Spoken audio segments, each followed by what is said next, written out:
Go somewhere else. I can't take this nonsense anymore. How are you gonna blame the defense? I got the power. Screw Green Bean. Damn it. But once you get to the sausage, I feel like we're doing something. Go Jets.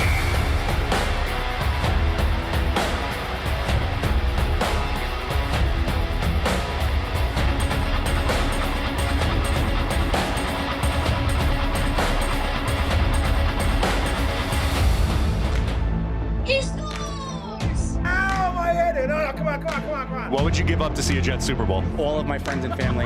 Hit those milk thumbs, boys and girls. Freeze run.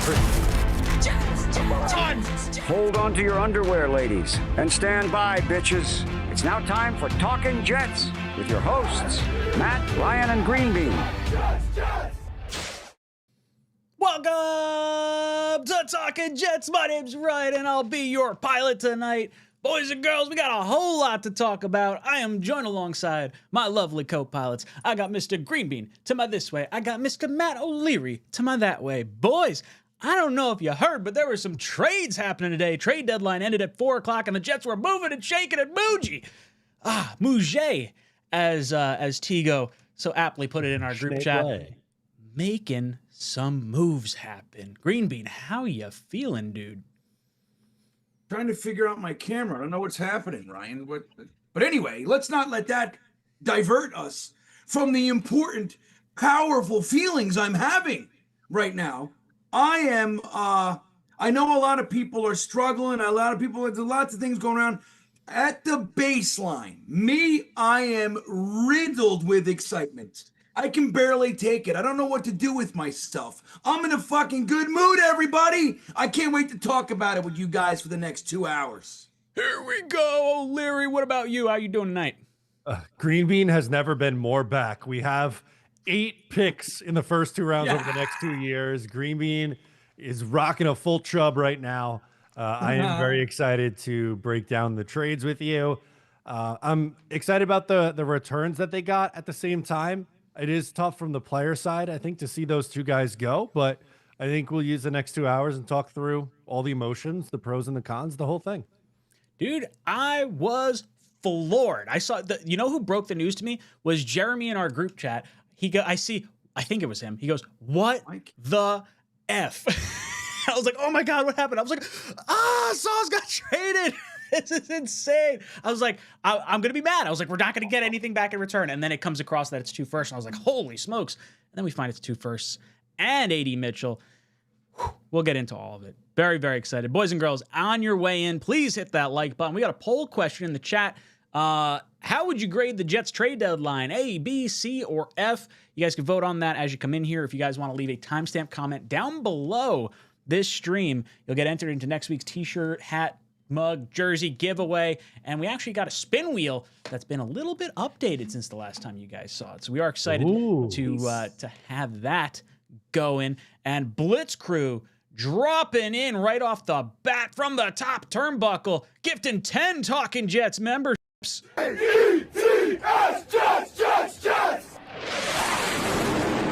Mr. Green Bean got himself a membership courtesy of Blitz Crew. Gangrene Gene, PR, Andrew Grzonka, Pure Adrenaline Sports, Phil, Alex W, Snoopy, Jet Life, and Dylan Grace all gifted memberships courtesy of Blitz Crew. Boys and girls, drop some JETS emojis in the chat.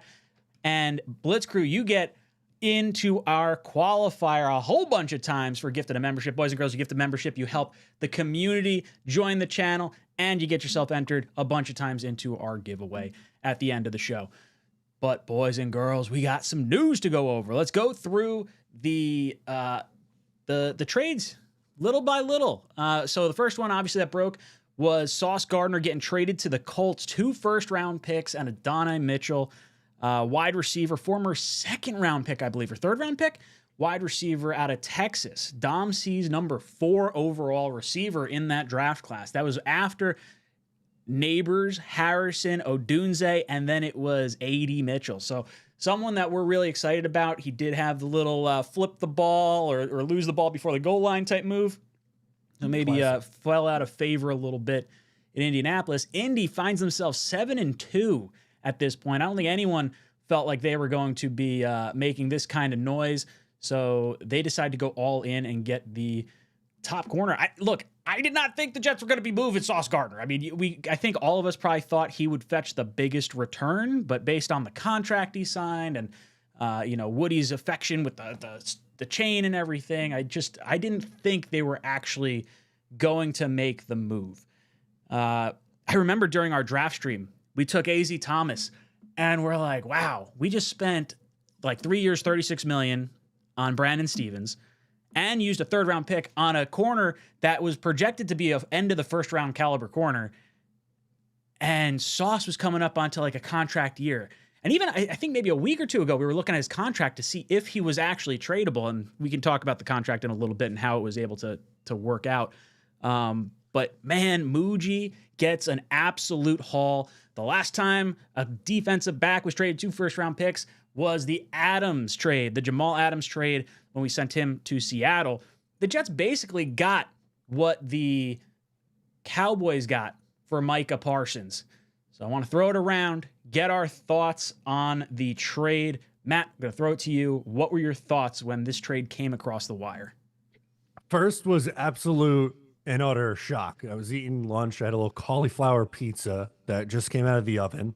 I was sitting at my table, like always. I had a bite in my left hand, took a bite, and I got a push notification from Ian Rappaport that said the Jets are trading Sauce Gardner to the Colts. And one, I don't have push notifications on for fake accounts, so that doesn't make any sense. But my brain immediately went, hang on, I got to go see if this is true, when clearly it was going to be true.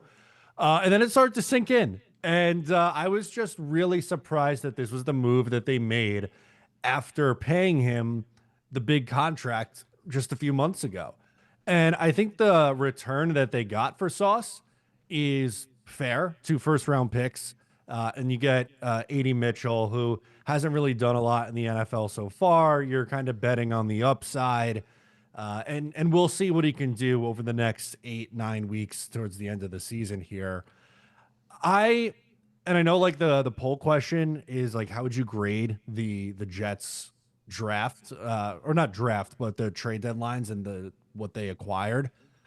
And I feel like it's very incomplete because we got to see what these draft picks turn into. I think again, like it's fair value back, but the chances of them hitting a Sauce Gardner home run with each of those 2 picks, I don't know. But are they going to instead pivot and find a wide receiver 2 this year, or find something else to help a young rookie quarterback? And if that's the goal here, if we're assuming they're taking a rookie quarterback very high in this year's draft, then I think it's important to do all you can to put the pieces necessary around him to have that success. And you just got to hope that the Jets, 1, hit on the quarterback, and then number 2, hit on all the other pieces that they have now received from all these trades.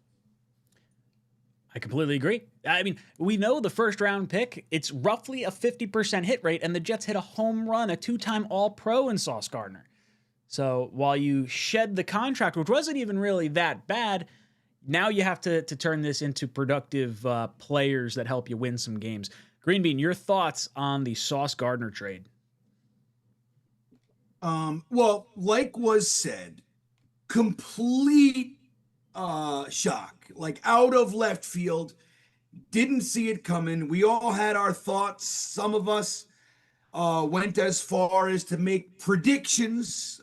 None of us that I know of had Sauce Gardner on the list, and that includes myself.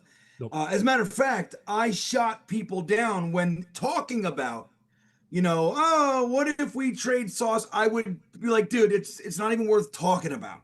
You know what I mean? Like, that's where I was with it. So I was really surprised when I got the news in a similar way as all you guys did. But I will say this: 2 firsts, just the 2 firsts. I was like, okay, well, like we've talked about here a couple weeks back, in the event you're going to talk about trading a guy like Sauce Gardner, the conversation starts at 2 firsts. Like, we're not entertaining a first and a 6th. Like, it's or 1 first. Yeah. It's not on the table. So 2 firsts, it was like, okay, well, that's real value, dude. Like, that's real stuff. Now, of course, I don't love, like, and you guys just talked about it, and it's of course, but I don't like this being the basis of the argument. Like, well, you got to hit on the picks. Yes, we know we got to hit on the picks. And like Ryan just said, hitting on a pick increases someone's value because not every pick hits, right? So it's simple stuff. We know that this is factual, but the truth is he's a first round pick who hit. So the second first that's what accounts for hitting on the first pick. So you get 2 shots to hopefully, hit, right? Throwing in A.D. Mitchell, like Matt said, hasn't really done all that much in the league just yet. Had 20-something catches last year, no touchdowns. By the way, did you guys see the clip of Sauce Gardner covering him like he burned Sauce? Did you guys see that? Yeah, it was from Making the last rounds year, right? today? Yeah, it's Now, my it's not favorite. this- It's my favorite clip ever right now because he's our guy now. It's the number one clip of the day for sure. Now, of course, we're not insinuating that A.D. Mitchell is better than Sauce Gardner, or it's nothing like that. But it isn't fun that we just traded one and we got the other guy back, and the clip that the time that they played against each other, the guy we got burned and really made him look silly. I mean, it's one of those plays where Sauce dove on the ground, so he left Sauce laying on his face, so it's just one of those clips. I'm really glad that it's out there right now. It's my favorite too. So he didn't make it to the end zone. He ended up getting to the 1 yard line, I think, or some shit like that. So, but here's the thing. It's not to say that A.D. Mitchell is a wide receiver 1 or anything like that, but he's a good young talent. If I remember correctly, and I think Dom put on his list, I didn't really look at it, but he was like Number in 4. Dom's top 5 of wide receivers last year. Yeah, I think so. He was number 4. Yeah, so we all liked A.D. Mitchell, so it was one of those things where, it just didn't manifest yet, but he's a second round pick. So how I'm choosing to look at this is this. We got Sauce Gardner for 2 firsts and a second, because the second was just last year, man. It was not this draft, the draft before. Young kid that, look, if he's just part of the rotation and, a good, reliable, young wide receiver, it's just that much. It's gravy on the biscuits, everybody. And I like that.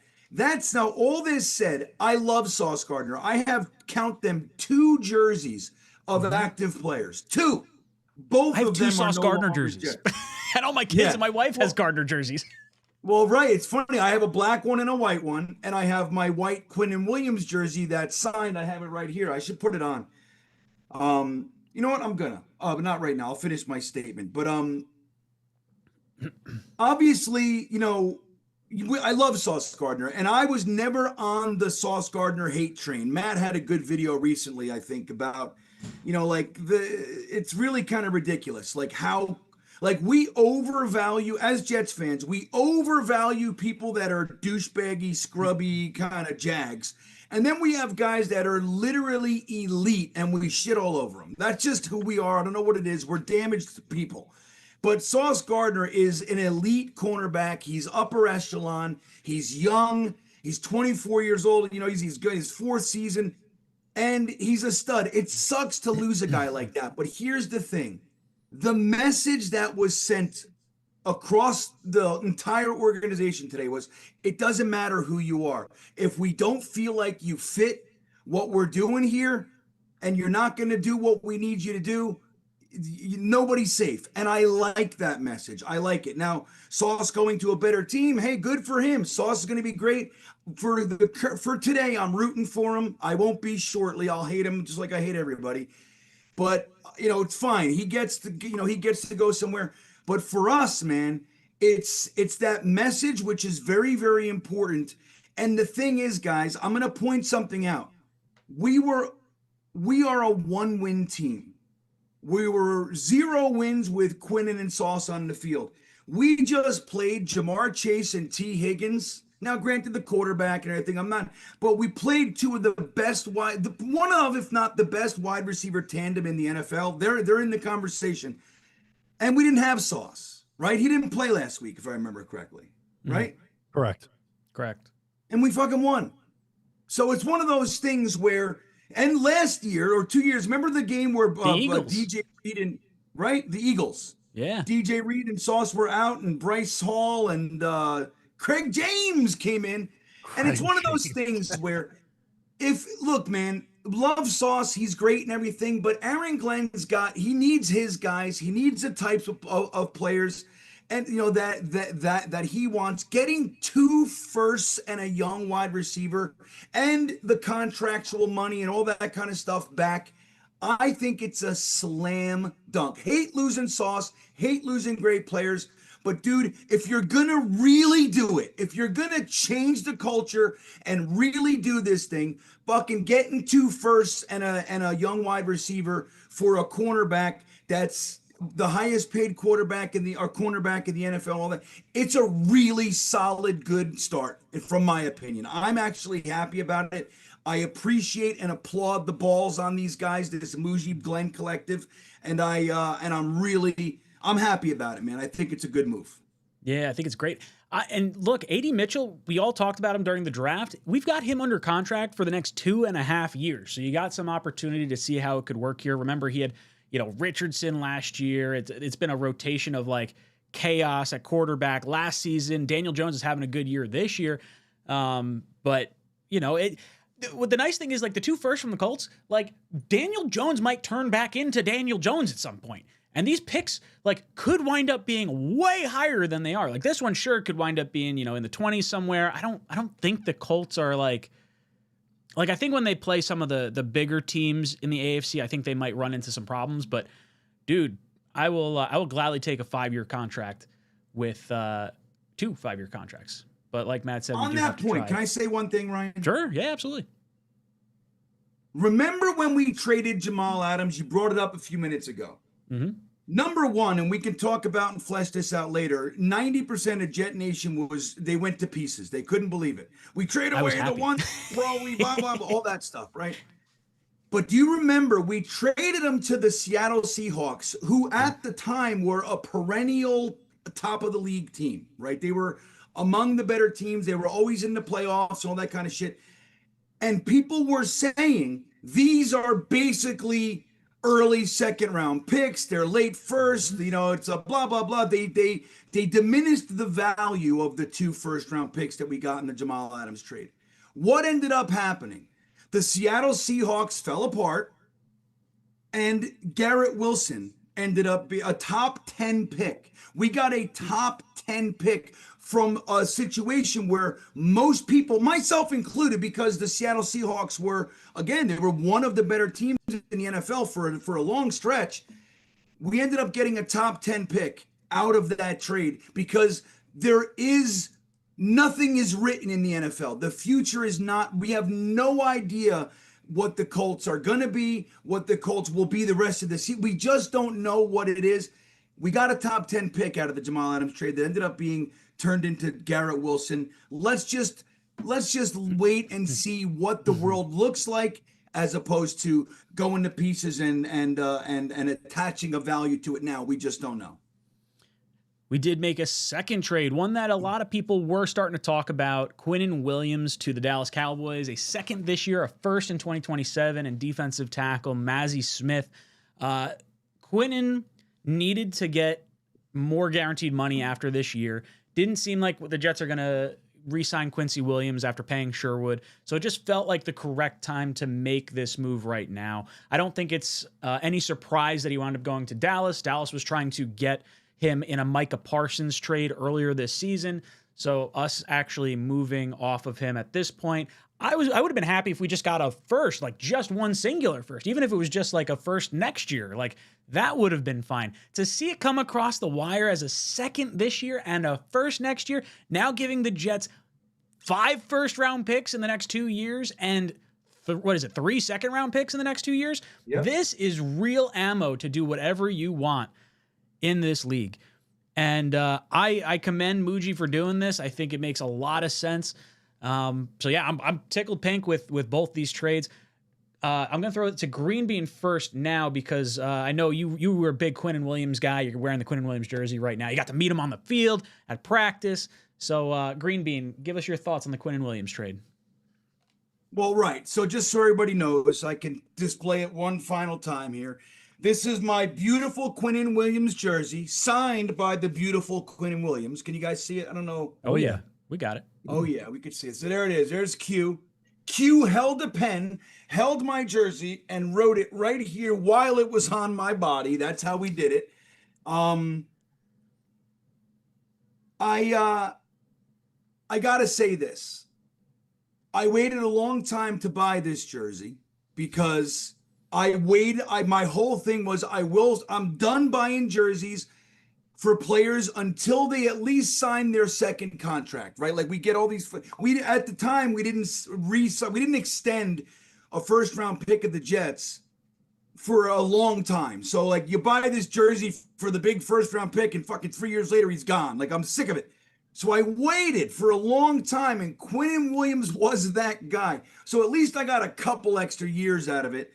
But here's the thing, man. I made this in my podcast yesterday. I made a prediction, and I said Quinnen Williams will be traded to a team like the Dallas Cowboys, and I said a first and a third. They got much better value. A second is much better than a third, in my opinion. I don't know if you guys agree. It is interesting how it's not all 1 year. I like that it's spread out, actually. I actually do. This gives us 2 years, to kind of have this bolstered ammunition going into the draft. But I actually threw in his brother. I said, hey, look, give us a first and a third for Quinnen, and we'll throw in Quincy Williams. Maybe throw in an extra sixth or something. You get Michael Clemens too. Take them both. Yeah, just take them both for a first and a third. But so look, I love Quinnen Williams. He's been my favorite Jet for a number of years, and I say, look, Garrett Wilson kind of pushed him off the pedestal last year. I love Garrett Wilson, but the truth is like I'm like he's my best friend. You're my second best friend. Like that's what I'm doing. It's corny. The truth is, Quinnen Williams is one of my absolute favorite Jets. I love him. I love the person he is. I love the player he is. But here's the truth of it, man. He doesn't do anything when we need him to do it and like move the needle. He just doesn't anymore. And I've defended and I maintain that. He's a top 5 defensive tackle in the NFL. He's elite. He's great. I love having him. He's not happy here. The reports are he's asked for a trade numerous times this year.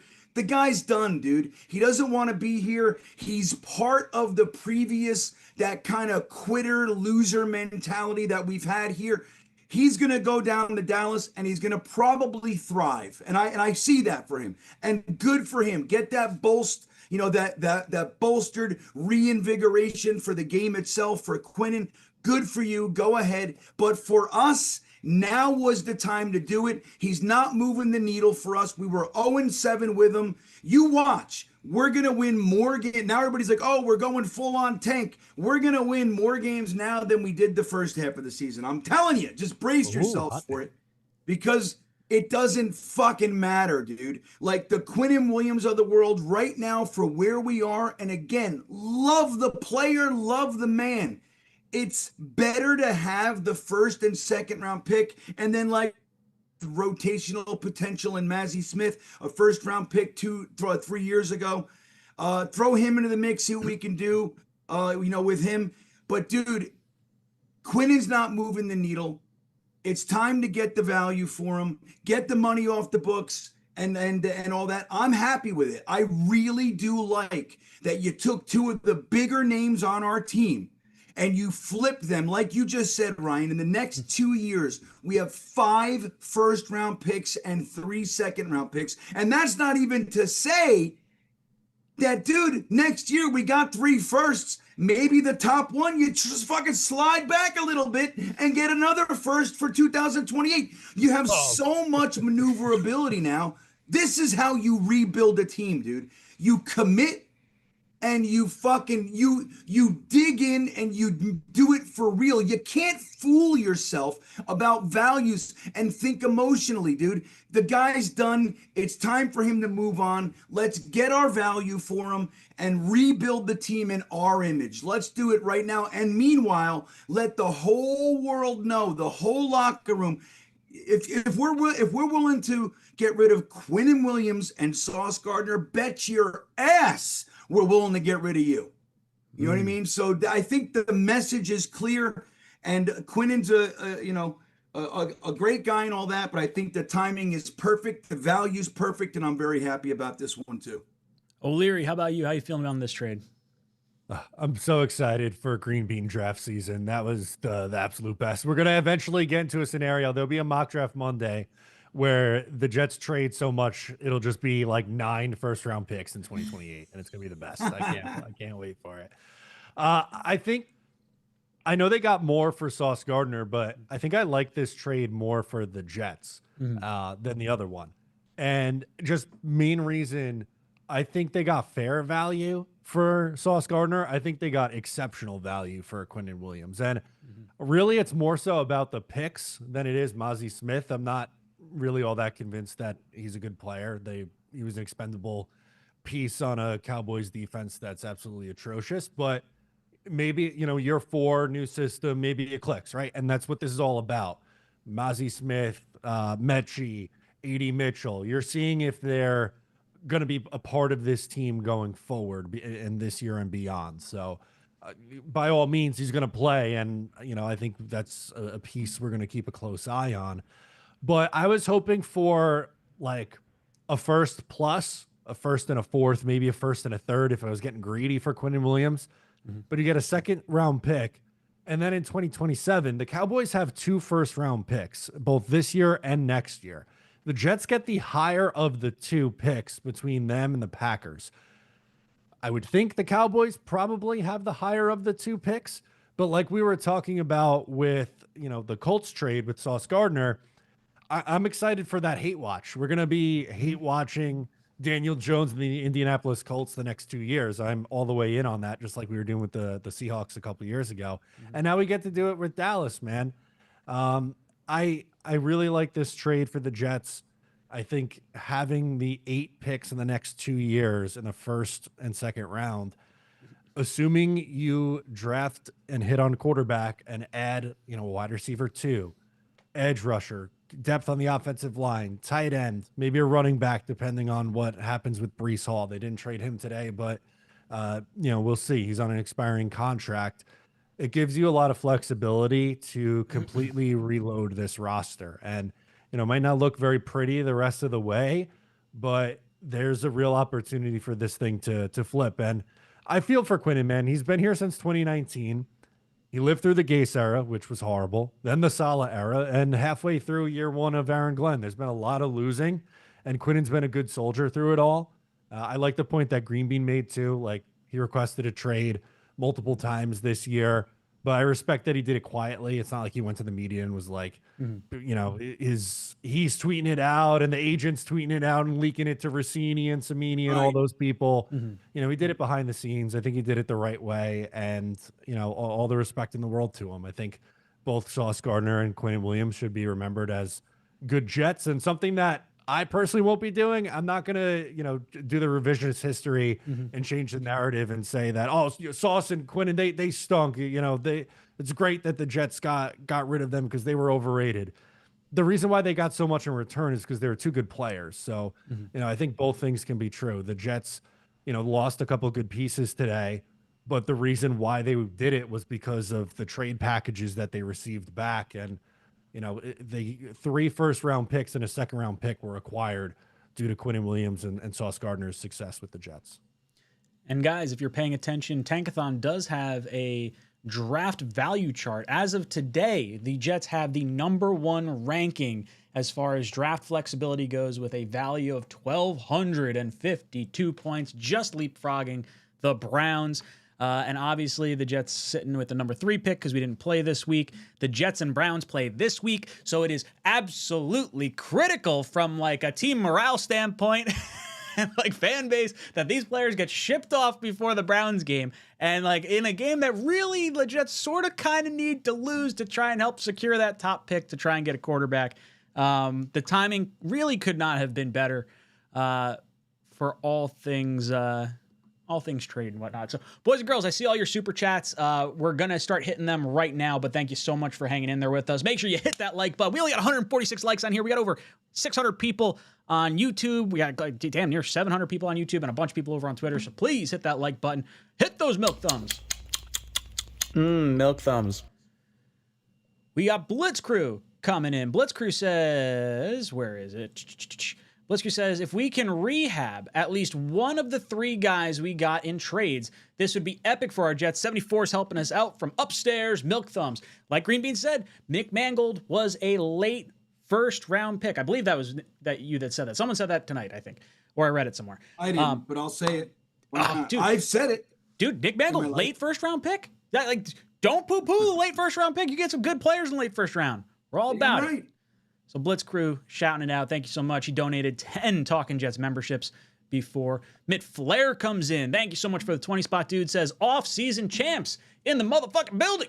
Off-season champs working on the off-season during the regular season. Hey, you know what? We don't have much to root for these last 3 years. It's been fucking brutal in season. So yeah, you're damn right I'm ready for the off-season. And I'm ready just to like revamp, see where this team can go. And look, I like what the Jets did this past draft with our high picks. Membu looks like a stud. Taylor looks like a stud. I like A.Z. Thomas. Like, those first 3 picks are like seem rock solid so far. Yep. I do like parts of the rest of the draft, but high pick wise, I'm liking what Muji's doing so far. So, Matt, any comments on us being the off-season champs? Every year, the calendar just flipped to November, and we are so excited to talk about the draft. Mock draft Mondays are going to be back sooner than you think, people. I gotta, the next couple weeks, I'm really cranking up the heat on the college scouting game for myself. So they'll be back sooner and better than ever. Bean, any thoughts on the offseason champs line? Dude, let me expand upon that for you, Mitt Flair. The Jets do one thing better than any team in the entire league. And it's really a shame that there isn't some sort of infrastructure to reward teams for it's like we need to talk about the full spectrum of what an NFL franchise really does and what an NFL team does. Like we've talked about, Woody Johnson owns the 4th most valuable franchise in the entire NFL, all while being probably the worst consistently. Sure, every year the Jaguars might be worse. This year, the Panthers might be worse. And this year or two, the Bears beat us. But as far as consistently, we are always among the bottom group. Always. The faces change, but we remain, okay? Always. We are the 4th most valuable franchise in the NFL while having that piss poor of a product. The reason is because the one thing, dude, I can't get my camera right. What is it? I'm like, you got to turn it to your right. I mean, it's reversed, which I don't like. Correct. Why do we have that? We turn gotta it change from your, there you go. Yeah, up is not the correct direction. Yeah. There we go. But like every time I do that, like, and now I'll hang out for a minute, and then I'm over here again. Well, I'm over here. That's you moving, not the camera moving. Yeah, I don't understand. I'm sitting right here. It's weird. He's amped up. Yeah. So the thing that we do better than anybody else, we don't know how to win. We don't win games. So how do we keep the Jets fans engaged enough? And not only Jets fans, how do the Jets remain way up top of the teams being talked about year long, all year, while we're losing off season, the whole thing? It's because the Jets know how to do this drama. That we don't root for the Steelers. We don't root for the Ravens or the Chiefs. We root for a sitcom. They're football teams. We are a sitcom. This is a very exciting episode of the sitcom. Like before they said, Stay tuned. On tonight's episode, the Jets trade two of their most popular superstars. One just got the most expensive contract for his position in the history of the NFL. Who will it be? And then everybody tunes in. And then Sauce Gardner, holy shit, what did we get? Blah, blah, blah. Look at the fucking video of A.D. Mitchell burning him. Oh my God, that's what we do. That's what we know how to do. We don't know how to win games, but we know how to fucking make it interesting, don't we? And today is interesting. Jules comes in. I'm going to go over some of the bigger ones first. Jules says Quincy can go next. If Brees wants to leave so bad, F it. All this hype for these guys that can't produce W's. I want hard hitters at every level. The defense, dogs, concussions, football. Dude, I have been on the I don't want to lose Brees bandwagon for a while. Him saying, you know, the everything coming out like I want to be moved or whatever, like that's the part that sort of irks me. Like, you know, if he really doesn't want to be here, I'm sort of okay with it. I like that the Jets did stick to their guns. I would like to believe we're at least going to try and tag and trade him. And if we don't get the value we want, at least force him to come back on a year that we need to help surround our quarterback with some additional talent. So I still don't want to lose Brees. Quincy, foregone conclusion. He's probably gone. Matt, any thoughts on Brees or Quincy? Well, they obviously didn't trade either one of those guys today, so we'll see what they do with them in the offseason. Would be kind of surprised if they brought back Quinnen Williams because they decided to pay Jamie Sherwood, and I get it. You know, Sherwood hasn't looked good this year, but paying two linebackers $15 million a year, I don't think is the approach they're going to take, even with the, you know, extra money that they got by trading away Quinnen Williams and Sauce Gardner. Brees, I would like to find a world where he's here for a rookie quarterback next year and helping that transition, but he's not doing himself any favors with some of the social media actions, and I kind of wish that that would go away a little bit. Brees? Brees, yeah, he kind of wanted to be traded. There was some interesting likes about, I think it was one where like a Chiefs fan was saying you trade a third for Kadarius Toney, but you won't trade a third for Brees Hall, and he liked that tweet. And like I could do without that stuff for sure. And like if you're gonna have to, you know, drag him along, you pay him, but he doesn't really want to be here. He just wants to get paid, kind of a thing. Then that's not really any use. But if you could actually convince him and he wants to be here and wants to play and like be a valuable piece of this offense, I think he can be that. You just have to gauge the buy-in, I think, from him. Bean, what about you? What do you think about Quincy and Brees? Well, like I was saying before, Jules, I would have been very happy if they just attached Quincy to the deal for Quinnen. And that's not, look, I like Quinnen Williams too, but Quinnen Williams is very inconsistent. He's really good one week, and we like to call him heat-seeking missile because it looks like linebackers aren't even allowed to be that fucking fast, like how fast he can play at times. And we saw a little bit of it this weekend, you know, or last weekend in the victory against the Bengals. His impact, like he came in and his presence was felt immediately. He was all over the place. That first drive, you know, the first series that the opening series by the Bengals, that was a touchdown drive. Quincy, 2 plays in a row, second and third down in the red zone, deflected a pass, you know, in coverage. So he stopped it pretty much single-handedly. It was his guy, and he, really good coverage on that. He's a good ball player, and he can be really exciting. The problem is the next week he's a complete ghost. He doesn't even show up, and he's part of the whole Saleh loser, it's okay to suck and be sad mentality. It's bullshit. It's got to go. Like, dude, I've never heard a more appropriate and telling comment ever than Robert Saleh's comment last week about the Jets stole his joy. Hey, fucktard, you were the head coach. You made the decision on who was on the field. You're the guy who didn't hold anybody accountable. That you did all, you stole our joy, dude. What happened to the receipts, brother? What happened to all that? We stole your joy? Like, give me a fucking break. And that's the whole mentality that sadly the Quinnen Williams, Sauce Gardners, Quincy Williams, all these guys, they're walking around with that. That's what they are. And Aaron Glenn said it in a press conference. We have to figure out why it is that as soon as something bad happens, we have a mentality of, oh no.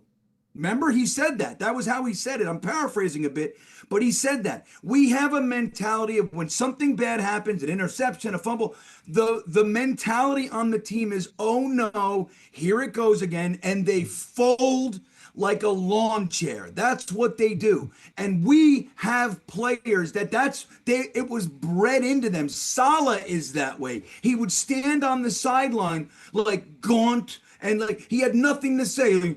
Remember that? He would just stare into outer space like he was sad. Before that, and this impacted Quinnen, before that, we had Adam Gase, who the team's out there playing. He's sitting on the bench writing in a book. Like, so this is what we have to undo. And sadly, dude, it's not to say that Quinnen isn't a great player and that he's not valuable, we don't love him. It's not to say that Quincy Williams can't be a great player and that we all love. But, dude, it's time. Go. Take it and go. The inconsistency, the fucking penalties, the missed tackles, all that shit. Hey, we have an entire defense, 11 guys, 7 of you missed that damn tackle. I'm going to get some guys in here that are going to do it. It's that simple. I don't give a shit that his name isn't as big as this guy or that guy or the other guy.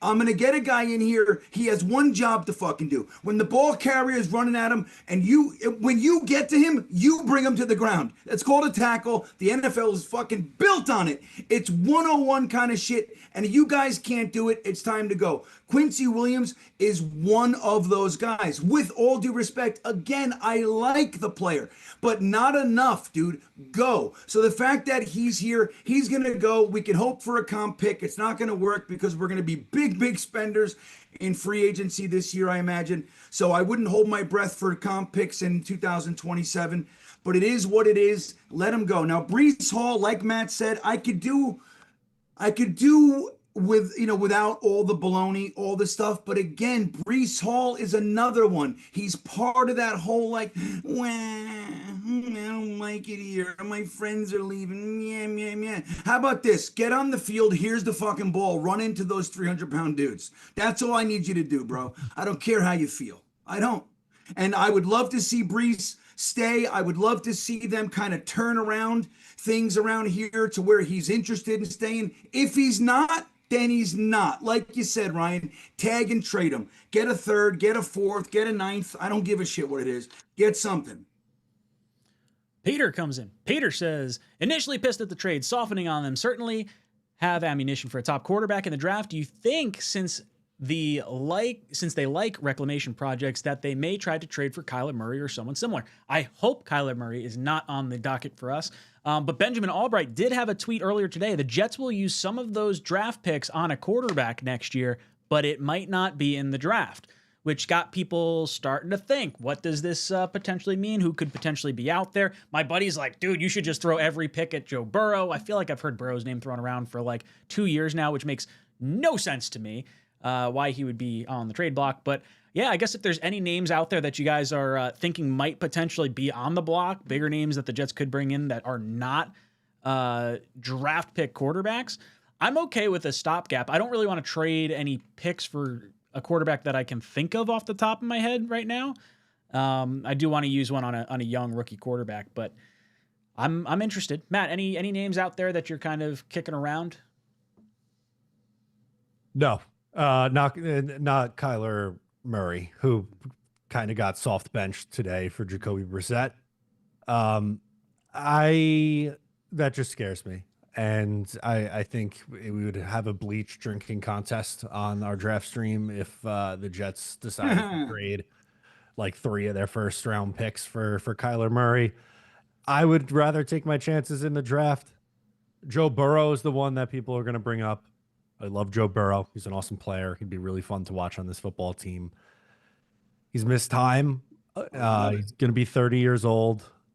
I am not saying that I'm against trading for Joe Burrow. I just don't know if the Jets are going to go that route. Like, I don't think they got all this capital to just then pivot and hand it to a vet quarterback and like throw off the timeline again, kind of like what they did with Aaron Rodgers. I think this is going to be full like reset. The rookie quarterback on the 5-year deal with, you know, Garrett Wilson, who's going to be here, and a bunch of other guys who are drafted in the next 2 years. So I'd be pretty surprised if it's for a veteran quarterback. You know who I think could potentially be moved? Maybe. What if like Goff became an option and you know, they wanted to like swing, because I don't think it would be a crazy ton. Like if the Lions were like, hey, we want to try and like, it didn't work out at the end of this year. You got Tanner Engstrand who worked with Goff. They know him. He could kind of be, I mean, he's still young. He's only 31 years old. I mean, maybe they wouldn't move him, but that was just a name that sort of popped into my head. I don't know. Bane, what are your thoughts on shifting some picks potentially for a veteran quarterback? Yeah, I don't like it. And I think I'm forgetting who is speaking now, or which one of you guys, but I think it was Matt who said, I don't think they're doing all this work, getting rid of all these big names, dealing with all the, you know, all the hubbub that comes along with it, to acquire all this capital to give it to a 30-year-old guy who's missed 2 fucking seasons. Most recently, this one, with injuries. I just don't see it.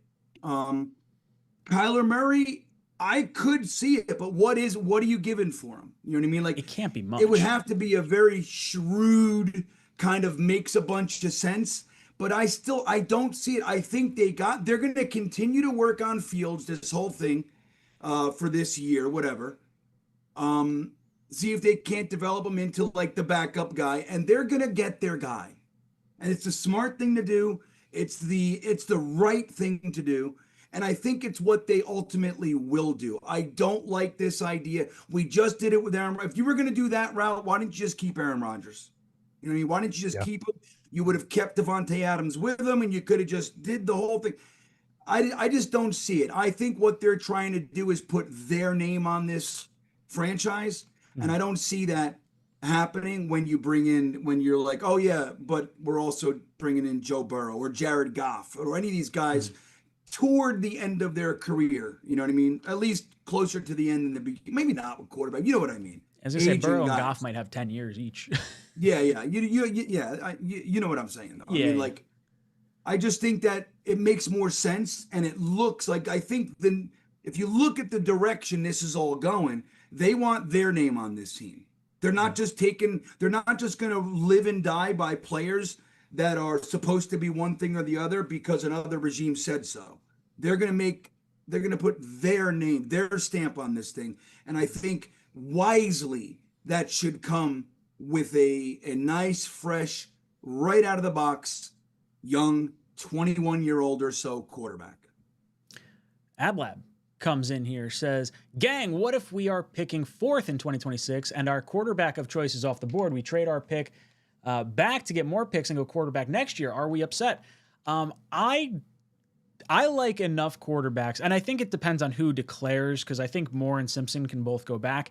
But after what happened to Allar this year, I think it would be a big mistake for any quarterback that's projected to be a first-round pick to go back to college and risk injury. Allar fell from the first round to potentially like a 4th-round pick, going to cost himself millions and millions of dollars.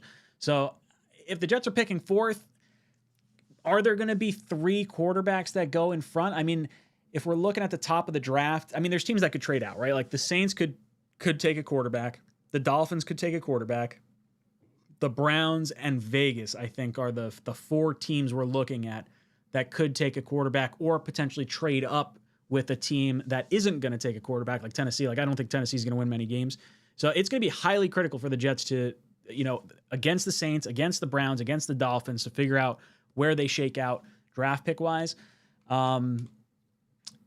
Yeah, I mean, if the quarterback they wanted is off the board and you're offered something to get for a team to come up and get one of those top non-quarterback positions, I'd be all right with that. There's still other guys that I wouldn't hate getting. Like, I wouldn't hate Mateer, I wouldn't hate Sellers, I wouldn't hate Nussmeier. Like, there's guys at the top of the second that I could understand. And I still don't want to throw this rookie to the Wolves at the beginning part of next year. Like, I am totally okay with bringing in a journeyman quarterback as like the stopgap player. I think Fields should probably be moved off of because I think there's going to be some level of, I don't know if it's resentment, like he's a fine person and everything like that, but just kind of reset the room, bring in a quarterback that maybe fits the dynamic you want to try and play with moving forward. Him and Woody had dinner the other night, I heard. I don't care. Or maybe I They made kick that rocks. up. I forget. But yeah, I mean, like if you could convince me on like, hey, Nussmeier, Mateer at the back end of the first, and I don't know, insert. I don't even want to say Kirk Cousins' name, but just like a player that could hold down the fort for like a year or two. I don't want to see Mac Jones over here. I really don't. I don't like kicking dudes in the dicks. Not a fan of that. Bean, I'll throw it to you first. He would pinch him. Remember, he would pinch. Yeah, he's just like a pecker kicker. Fuck that guy. Yeah, pecker pincher. I don't like that. I'm with you, Ryan. So Bean, let's say the Jets are picking fourth, quarterbacks are off the board that we want. What would you want the Jets to do? All right. So in this scenario, the quarterback's gone in the first round. Like there's nobody there. We're not just going to take one because we're supposed to take one. That's a huge mistake, right? We can say that. We all agree on that. So we're picking fourth. We weren't able to move up a spot to get the guy. Simpson's gone. Mendoza's gone. The other guy that rises and after his beautiful pro day is gone. They're all gone. And there's nobody else there that we have a first round grade on. What do we do with that pick? So Ablab suggested maybe trading back a little bit to get more picks. Maybe you do. That's on the table, right? You got to see. But here's what I would probably rather do. Because if the quarterbacks are gone, that means that probably quarterback went with the first three. So you're looking at the best player or second best play, like out of the rest of all the players, right? So quarterbacks are gone. Everybody else is left. What I'm looking for is the best possible wide receiver that I can. If not the best, and we'd have to look and see what the scenario is, but the best franchise defense changing linebacker that I can find.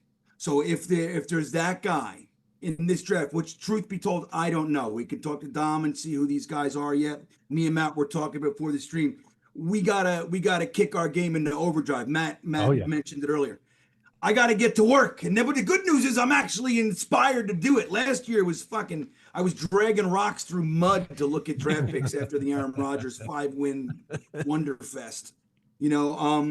So I just think trading back's an option. I'm looking at the best possible wide receiver I can. Or again, dude, it's time for us. Sherwood would be really good as the other guy. The leader, the captain, I don't think it's who he is. I think he's better just kind of being the other. He's really good at being like the Will.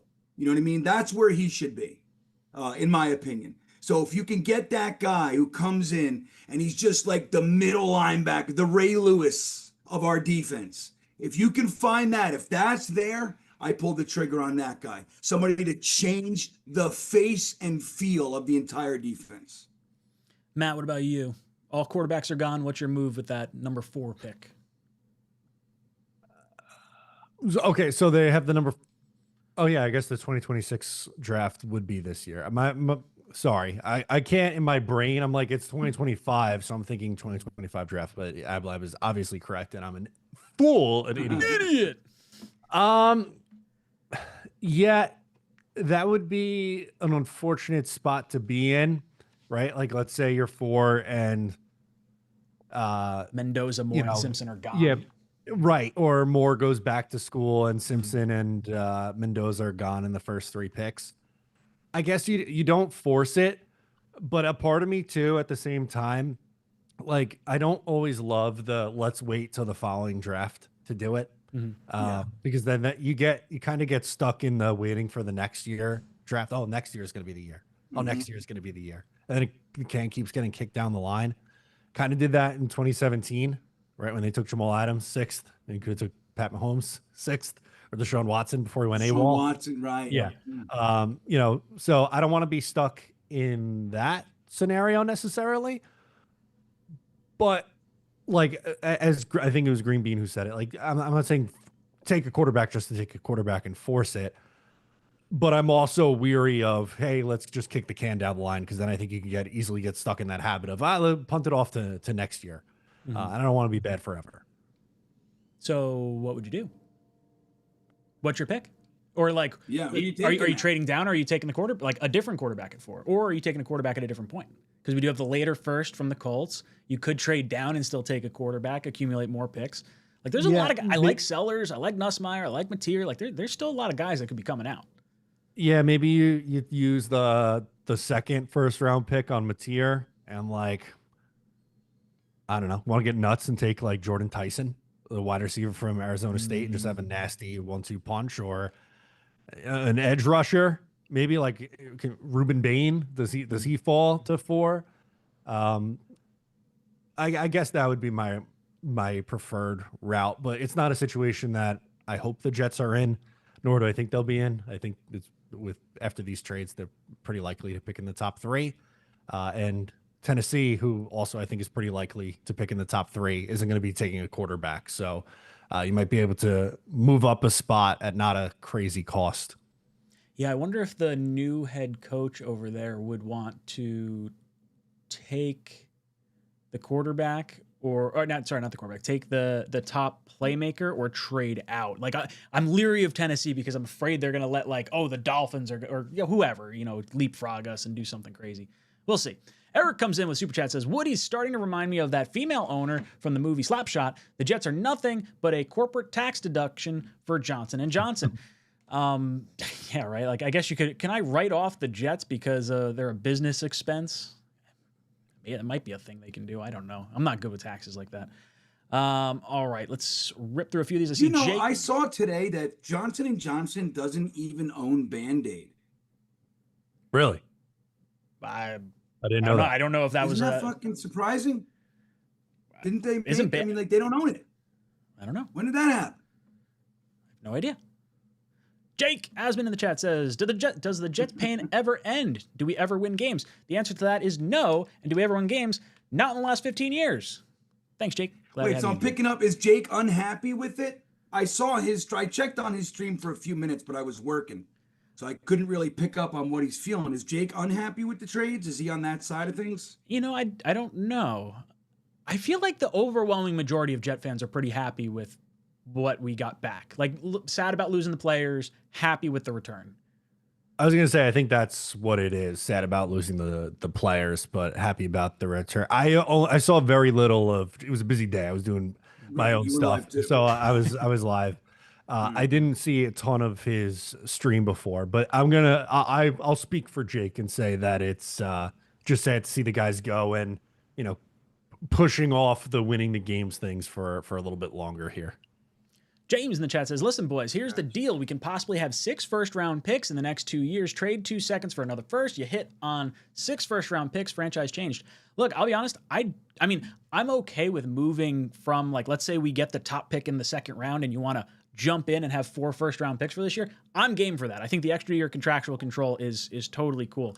I don't necessarily want to trade 2 2s to get up into the first, though. I kind of like the value of having 2 players at the top end of that second round. So I do like it, dude. 5 first-round picks alone is enough to really change your franchise.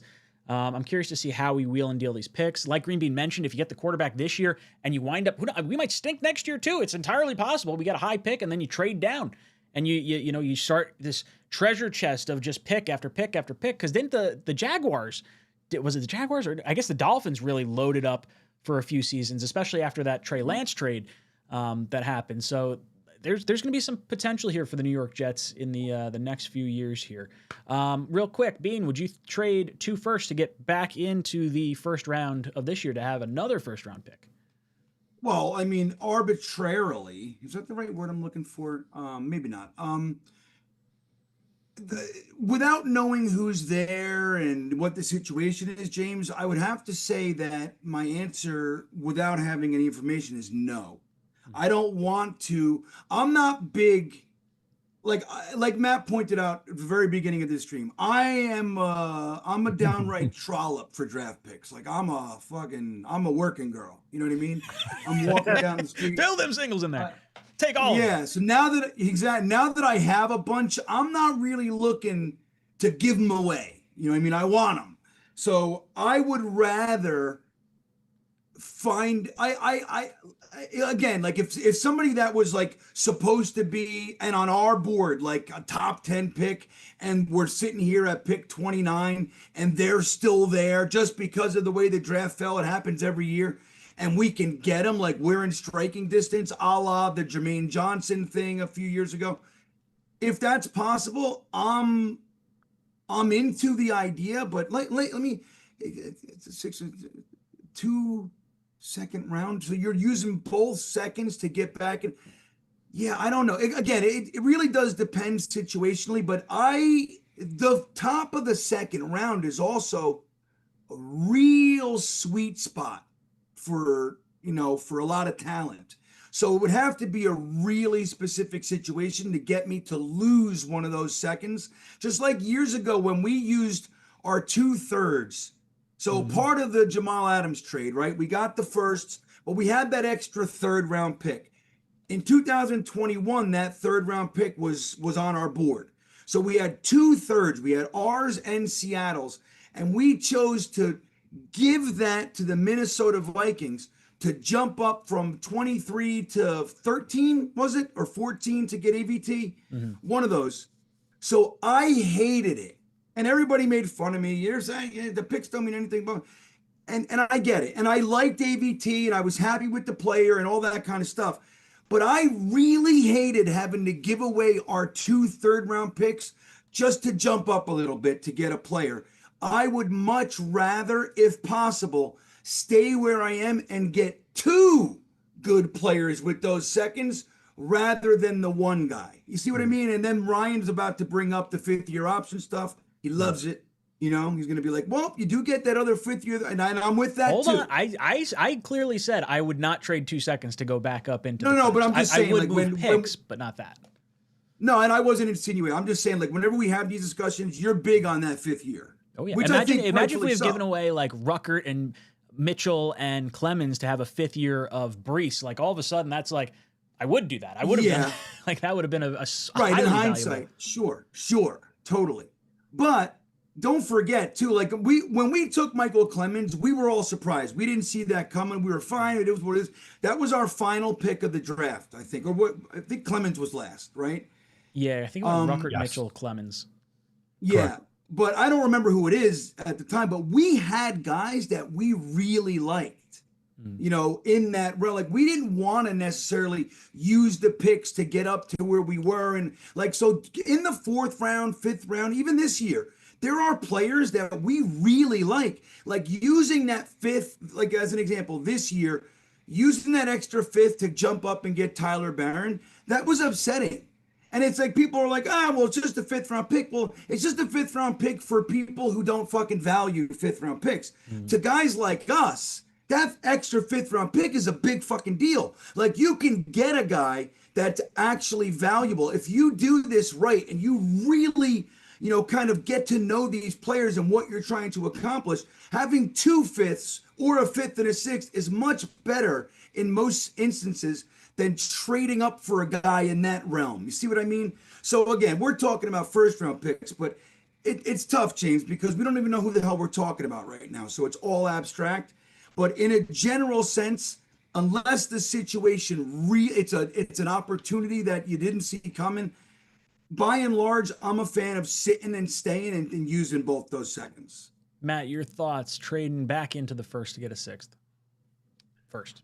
Yeah, it really, and this is a shitty answer, but it really depends on who's there and what the need is, right? Like that's 2 drafts away right now. It depends on what year you do it. I assumed the last draft in 2027, but you could theoretically do it in 2026.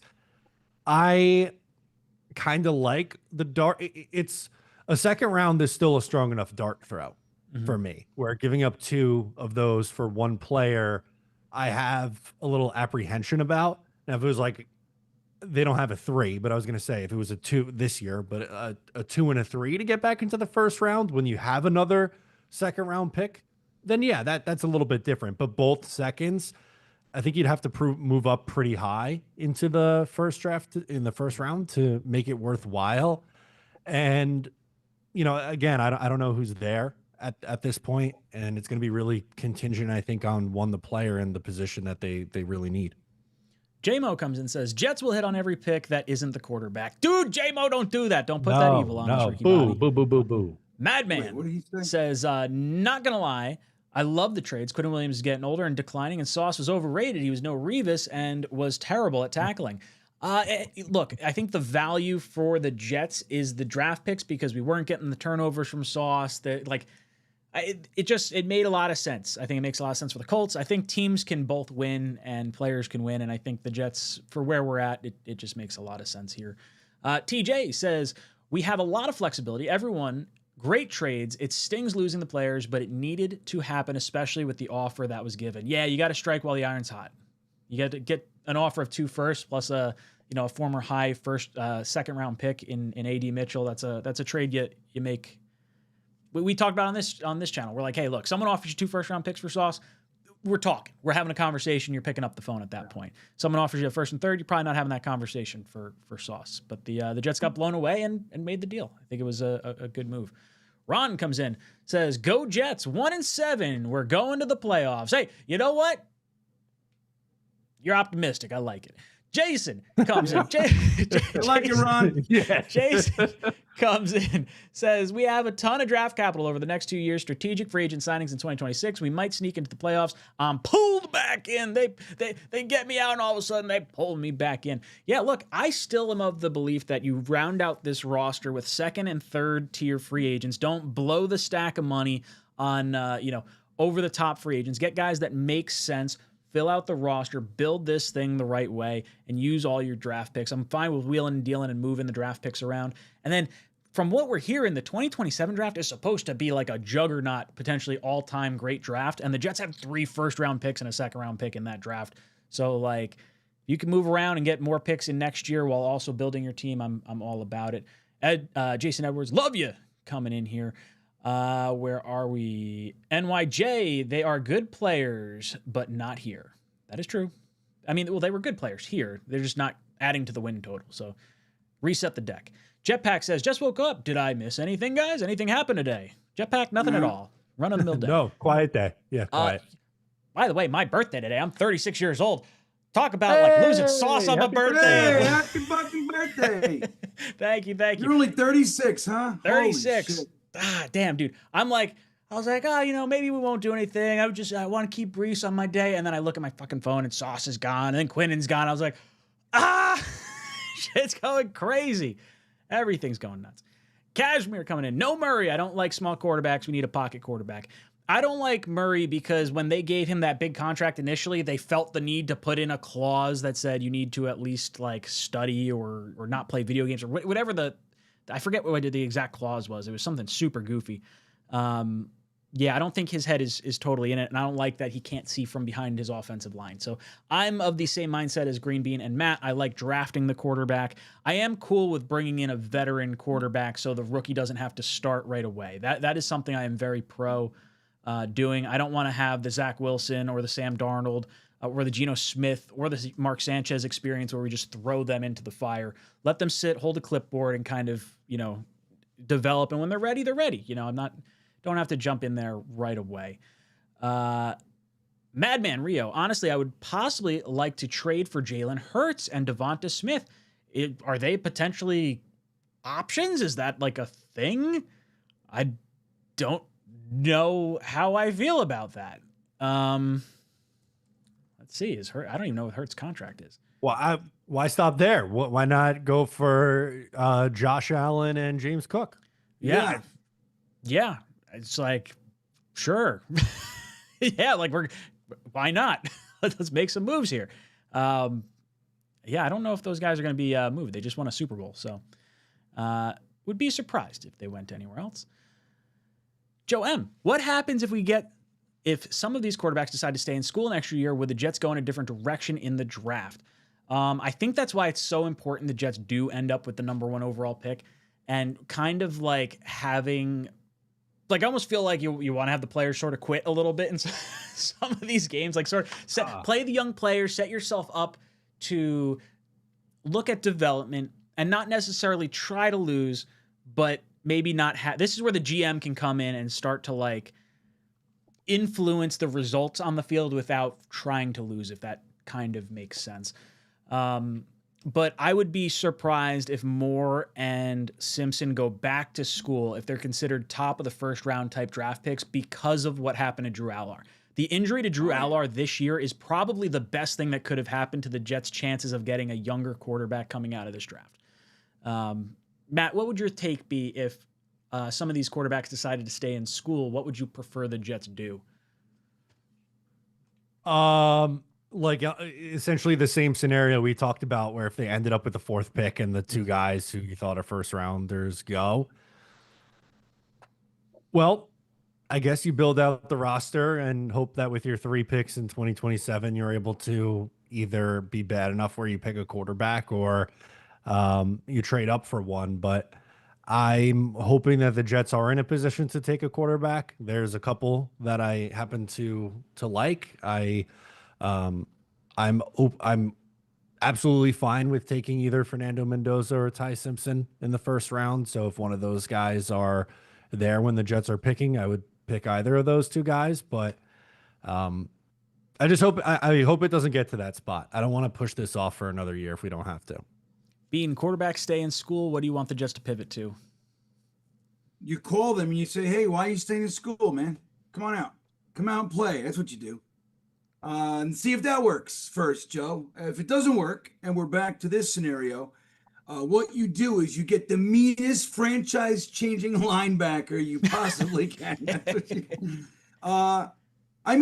the thing, too. Like, make no mistake, just because, like, let's say, to go off AbLab, to connect the AbLab comment with this one, you were picking at 4. The guys that you wanted at quarterback, they're gone, or like Joe said, they stay in school. And you're just like, there are quarterbacks in the draft, but nobody that you're going to use the 4th overall pick on, right? So you're looking around what you could do. Maybe you trade back and you just keep stockpiling, to kind of go about it that way. It doesn't mean that when you get to the 2nd round that you can't take a quarterback. Like, just because you weren't going to use the 4th overall, you could think that, hey, he's got a chance to develop into somebody, but it doesn't mean that you can't take a quarterback in the draft. And look, the Seahawks found Russell Wilson in the 3rd round that year, and they signed Matt Flynn for a whole bunch of money. That was a big free agent signing that was their marquee free agent signing that year, Matt Flynn, and they gave him all this money, and Russell Wilson was a 3rd round pick. Just came into camp, fucking looked lights out, and the rest is history. You know what I mean? Flynn never started, so it went like that. So it doesn't mean that we can't still get a quarterback. And how about this, Joe? Maybe we pivot to trading back. Maybe there's that top wide receiver there, and somebody really wants him, and you slide back 10 spots, and maybe you feel better there taking a quarterback. Now you got an extra whatever, and you're not using that that 4th overall, so you've squeezed the lemon a little bit, and now you're able to take a quarterback a little bit later and feel a little bit better about it.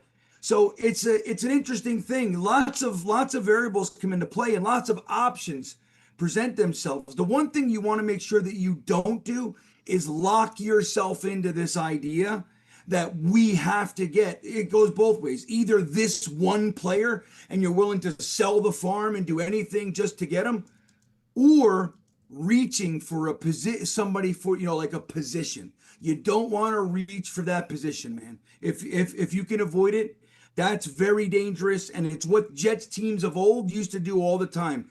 They would reach for these guys. And they did it this year with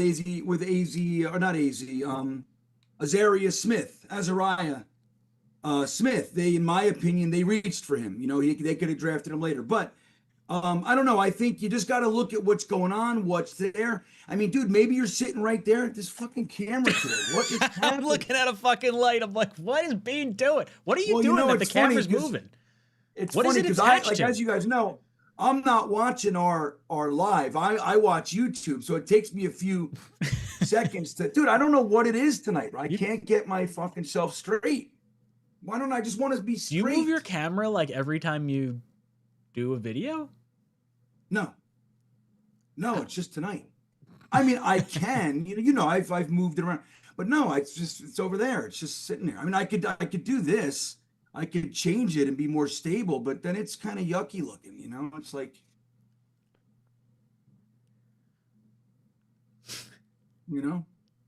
It's all right. Is that better? It's all good. Let's jump over to James. James says, Finns won't take a quarterback unless they trade Tua. He signed an extension last year and has $54 million in guarantees on his deal.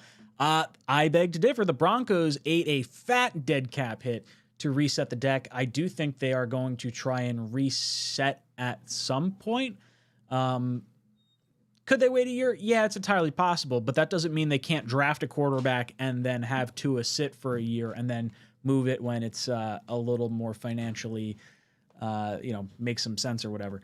He has $54 million in guarantees next year, and then he has no more guarantees beyond that. So I think there is a window for them to move off of him at some point. Peter says, just got here. How you feeling about the trades? We're pumped, excited, missed the players, but excited for the draft picks. Danger, give me the 27 quarterback room of Mendoza, Allar, and Arch. Are you thinking, he wants to draft Mendoza and Allar this year and take Arch next year. Get out of here, Danger Zone. Get out of here. Cashmere says, you think we can get Downs from Ohio State with our picks?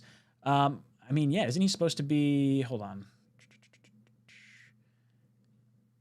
Yeah, he's the number 2 player right now is what they're calling. They're saying, at least Tankathon's saying, Reuben Baines Jr.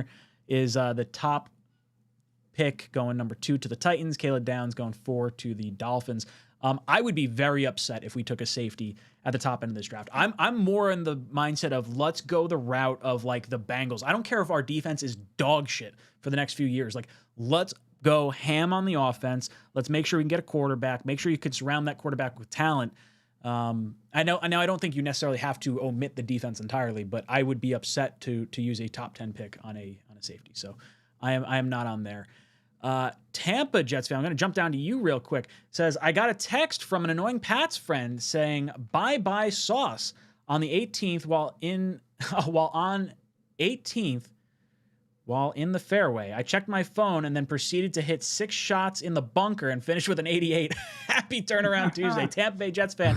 He invited me down to play some golf down that way. Maybe we'll take you up on that. Dude, yeah, Jeremy sends it through our group chat. He goes, what the F? I'm like, I'm in my office. I got 2 other big Jet fans in my office. I'm shouting over the cubicle, and like my one buddy's not on the floor. He's not there. I don't know where he's at. I was like, now I'm freaking out. Now I'm going to the other Jet fan. He's on the phone taking a sales call, and I'm like, I don't know what to do with my hands. I was like, I can't talk to anyone right now. I'm losing my mind. So I understand where you're coming from, Jets fan. I think we're all in a little bit of a funky spot. But thank you so much for the 20 spot. Boys and girls, I did put a new poll question in the chat. Do you want to draft a quarterback in 2026 or 2027? I did hear a few people say they wanted to build the roster up prior to drafting the quarterback. Interested to see where the chat is. I have my feelings on it, and we'll talk about it as we go throughout. Ryan King says, do what the Ravens do. Don't trade up, but trade back. Yeah, I like adding more players to the They traded up for Lamar, though. They traded up for Lamar. Kind of bullshit. This is true. So did Chiefs moved up, but I think the mindset, in a general sense, though, a general sense, that's their philosophy. Mm-hmm. What was that? They there was like an interview done with DaCosta, right? That's their GM's name. Yeah, DaCosta. Yeah. They did an interview with him, and he was talking about that. He said the bad teams, he said every single year you see it. There's a group of teams, they trade up all the time, and they stay where they are. We have a philosophy of staying where we are or trading back. The more shots you get, and that's his whole philosophy, the more opportunities. He would rather have 5 fifths than use them and trade up and have 1/4. You know what I mean? Like, that's the way he sees it, which I do agree with. Remember that one year with all their with all their comp picks and all their shit, they had 5 fourth round or 6 fourth round picks, and then they traded one of them to do something. But 6 fourth round picks, dude. That's fucking nuts. That's what I want to see us do, Matt. I want 6 fourth round picks. It is. Fourth round is still good. Hell yeah. Just keep loading up. Siebert comes in and says, what are the salary cap implications for Sauce since we just extended him? So we were talking about this on the contract. Sauce has a trigger in his contract on March 17th, the first day of the new league year. That is $30 million. And once that option hits, that now prorates over the course of the rest of the contract. This is what Aaron Rodgers had in his contract. That's why it was so favorable. Every year that Rodgers is on the roster, it works out because his cap hit drops in the year that he's on the roster, but the signing bonus pushes everything across the remaining years of the contract. Now, since Sauce hasn't gotten that bonus yet, the Jets don't pay out that $30 million. That goes over to the Colts, and now the Colts, since he'll be on the roster for March 17th, will prorate that over the length of the contract. So the Jets really do not take a big cap hit. The Jets are going to have a dead cap hit of $8.75 million for 2025 and $11 million for 2026, and that's it. For the amount of picks the Jets just got for Sauce and everything. And the contract. Can you say it all again? I'm sorry, Matt. I'm Ryan. I have a problem with numbers. I can't. You say it so fast, I can't stick with it. Can you say it all again? Let's do this. I'm going to pull it up so you guys can see the actual contract. I'm sure it probably, since he's now on the, okay, so there is, I don't know if they've updated this contract fully, because when it was on the Jets, there's so you see the prorated option bonus right here. This is, okay, they did update it. So the prorated option is the dead cap hit that the Jets took already. And if you look at this column down here, this $30 million, this is going to be the signing bonus that hits as of March 17th, which is the first day of the new league year. So as soon as that hits, that $30 million option bonus is going to hit as cap hits across all these years. And then if you were to move him then you'd have that big $30 million dead cap hit. Now, because the Jets moved him prior to that March 17th deadline, the Jets don't have that dead cap hit. So we're only taking on the prorated money that was already paid out to Sauce and guaranteed for this year. So it was we got as much value for Sauce because of the contract that Muji signed Sauce to initially. And I think this was always in the back part of his mind and the way they structured it that he could be moved. We said this at a few weeks ago when we were on the show, and I thought that might be the case, and I'm glad it actually did work out to be this way. So it financially we're in a fine spot for the contract. So that prorated option bonus each year, that's the number of our dead cap hit for the Sauce trade? No. What I'm saying is the so unfortunately I can't see the hold on, let me get this out of here. Unfortunately, I can't see what the Jets contract for Sauce was prior. This prorated bonus, because this shows him on the Colts now. So the contract has changed. But this prorated bonus, there used to be 2 columns under here. There was the signing bonus that Sauce got, which was, I believe it was like $12 million at the time of signing. And then there was an option bonus that hits March 17th, 2026. If he's on the roster, this $30 million bonus triggers. Now, because Sauce cannot be traded anymore, and he's going to be on the roster for the 2026 Colts, his 2027 salary becomes fully guaranteed, and his prorated option bonus that he's now getting is $30 million. So this $30 million goes across the Colts right now, and his cap hit in 2026 is going to be $9.5 million, then it's going to be $21 million, then it's going to be $26 million. But if they were to cut him, that $30 million hits the Colts. The Jets are only going to be eating, according to, I think this is Jason over at Spot Track, $8.7 million in dead cap this year, and and in 2026 an $11 million dead cap hit.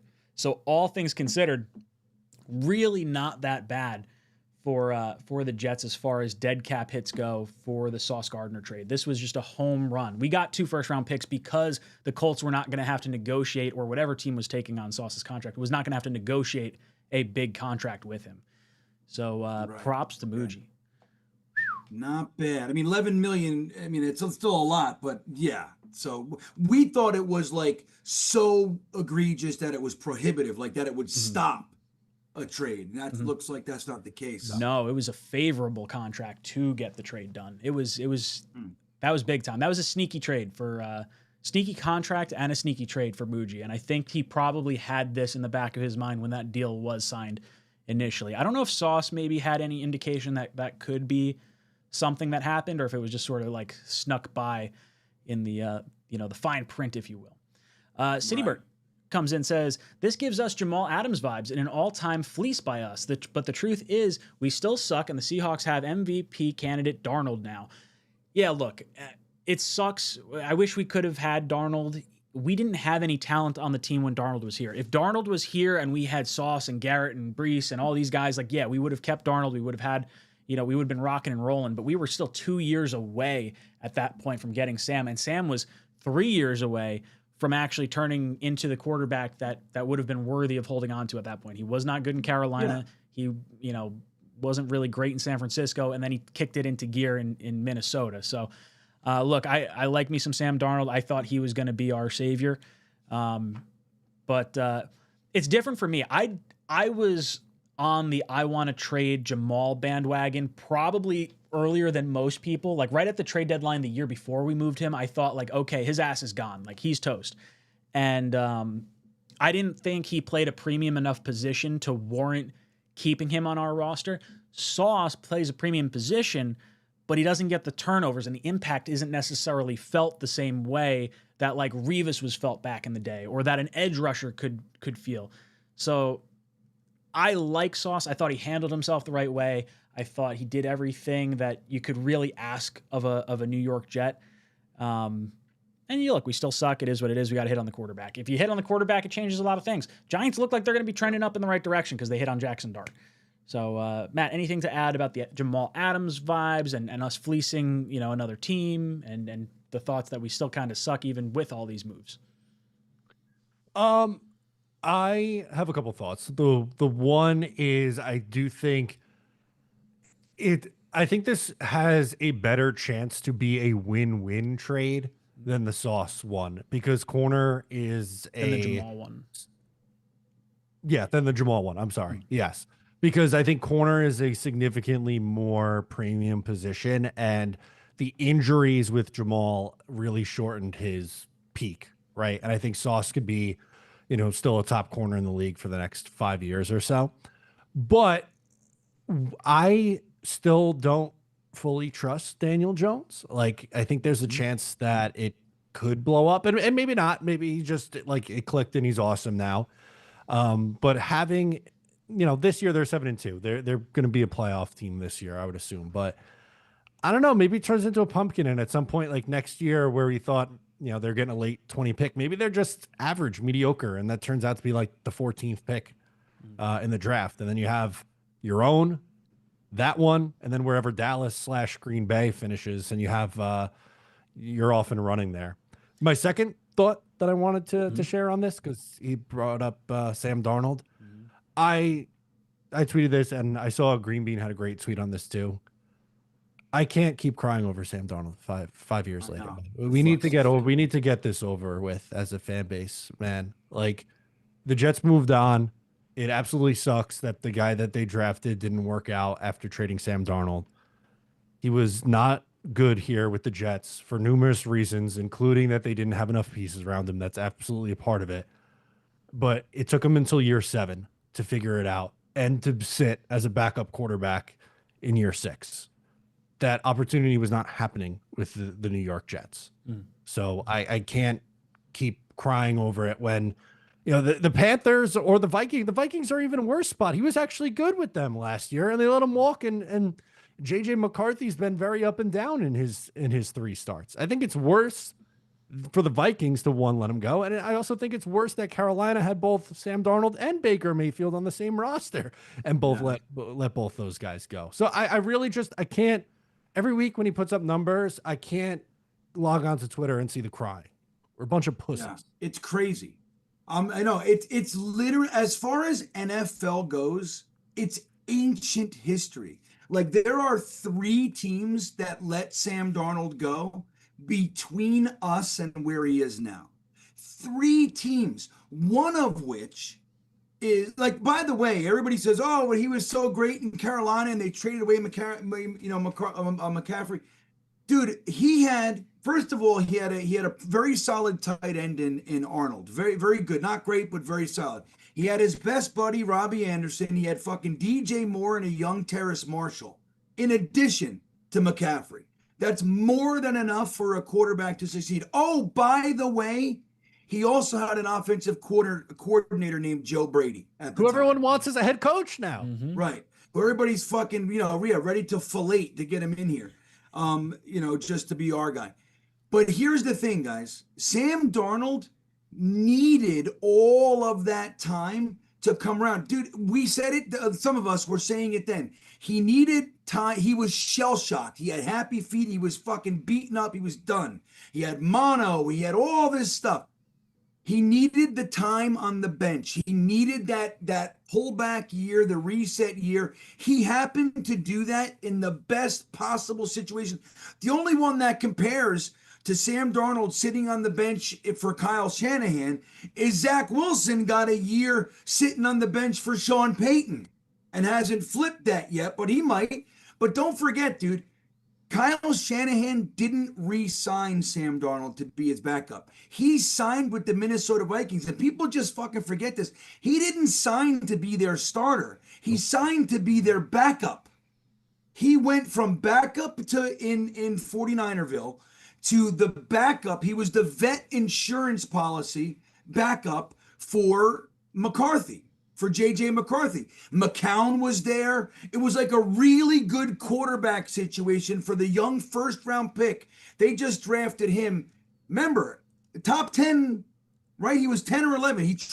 They traded up a pick to get J.J. McCarthy, and they had Sam Darnold with McCown in the house to kind of make sure McCarthy was good. And what happened is McCarthy ended up getting hurt in training camp. Sam came in and made good. That's what happened. Good for him.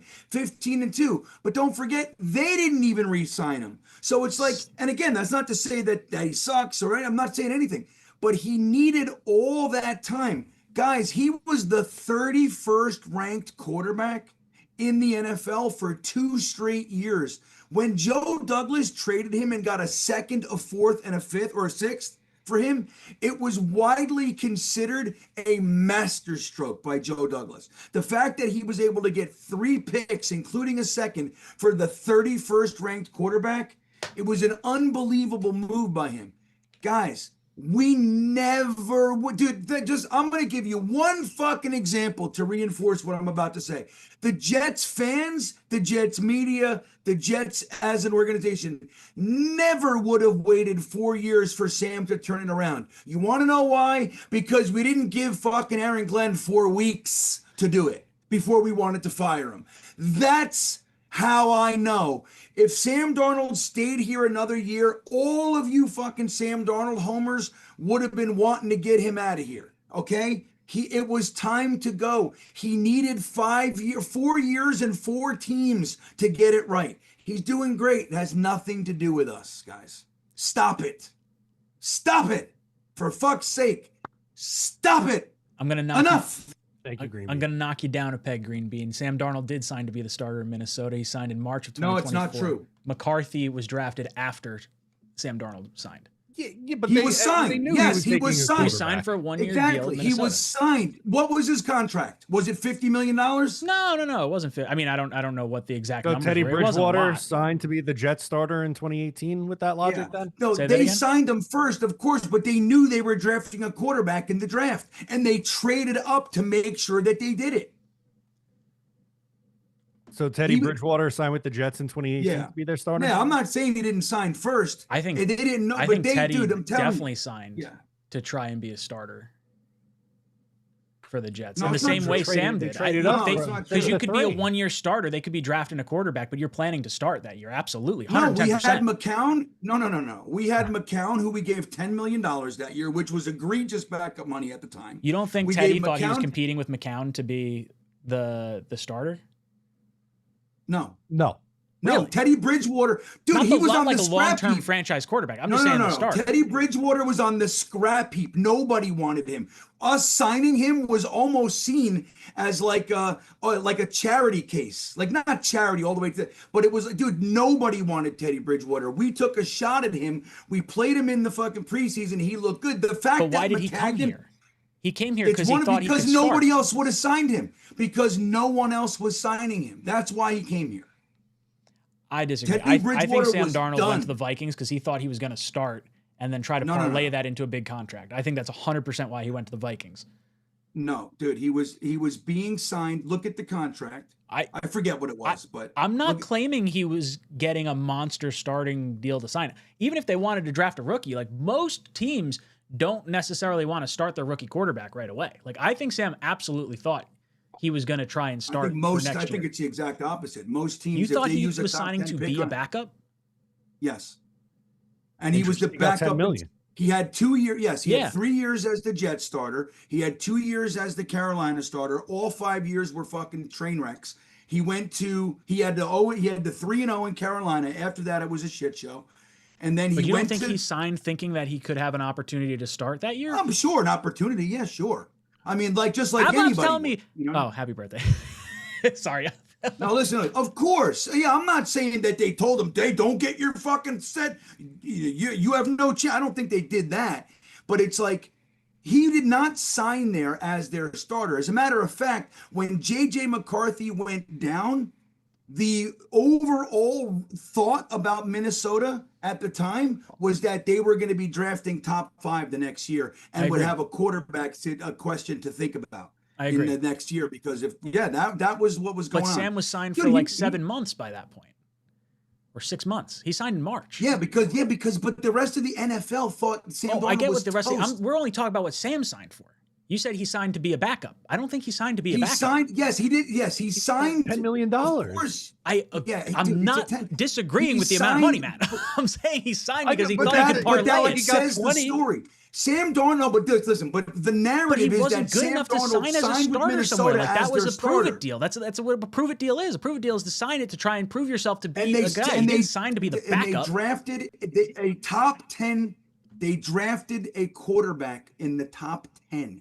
Okay. That Sam Darnold signed there. Sure, he's going to have the opportunity to compete. The plan was JJ McCarthy was going to start. That was the thing. It was going that way in training camp. When JJ McCarthy went down, it was a big deal up there. Big deal. He was getting most of the reps. He was the guy that was penciled in to start. That was what they wanted to happen. Sam Darnold was there as the vet insurance. You know, But that McCown wasn't the was plan there. until They had training the camp. relationship. What? That wasn't the plan until training camp. They weren't like, oh, we're drafting, McCarthy and he's going to start day one. Like they were drafting him to be the future of the franchise, and he wound up being like they're like, oh, okay, we've seen him through off-season activities and everything, and we've seen Sam throughout the course of his career. We didn't pay Sam a McCarthy whole was lot. going to start game one. If he didn't get hurt, he was going to start starting game one. 100%. 100% he was going to start game one, but not So when they what's the drafted argument him. we're talking? What discussion are we having then? The discussion Darnold was signed for Sam backup signed there money. because he thought he was going to have an opportunity to start. That's why he signed there. He didn't sign to be a backup. He signed there he was a backup quarterback. And why did he sign with the 49ers? To be a backup. He signed with But the 49ers we're talking about the to be a Vikings. backup. The Vikings didn't have a quarterback yet. The 49ers had a quarterback. He signed with the 49ers to be a backup. Of Correct. course, he signed with Minnesota. It was his hometown state. He was from any guy California. who's a backup. Of course, he's going to have an opportunity, a better opportunity in Minnesota to start. I'm sure he wanted to. I don't think I'm wrong on this. Of course. Of course. You might be the My only point is this: the 15-2 Sam Darnold that left Minnesota was not the guy that they signed. He was signed there to be veteran insurance for the fucking top 10 rookie that they drafted. And let me tell you, I disagree entirely. If you use a top 10 pick on a quarterback, 9 out of every 10 fucking organizations want him to be the day one starter on the rookie contract, without question. Not everybody's the Green Bay Packers. 9 out of 10. All of the fucking organizations in the NFL. If you use a top 10 pick on a quarterback, more times than not, that's the guy that you're starting. That's the guy tell me a situation where it's not happening. I'm just saying. Top 10 pick. I think when Sam signed in March of that year, 2 months prior to the Vikings making a selection at quarterback, he signed thinking that he was playing with the best wide receiver in the NFL, or one of the best wide receivers in the NFL, and he was going to try and parlay that into a big-time contract or another opportunity to start somewhere else. That's why I think he signed with the Vikings. So that's what you think. If you look at everything I 100% think that. That's exactly what happened.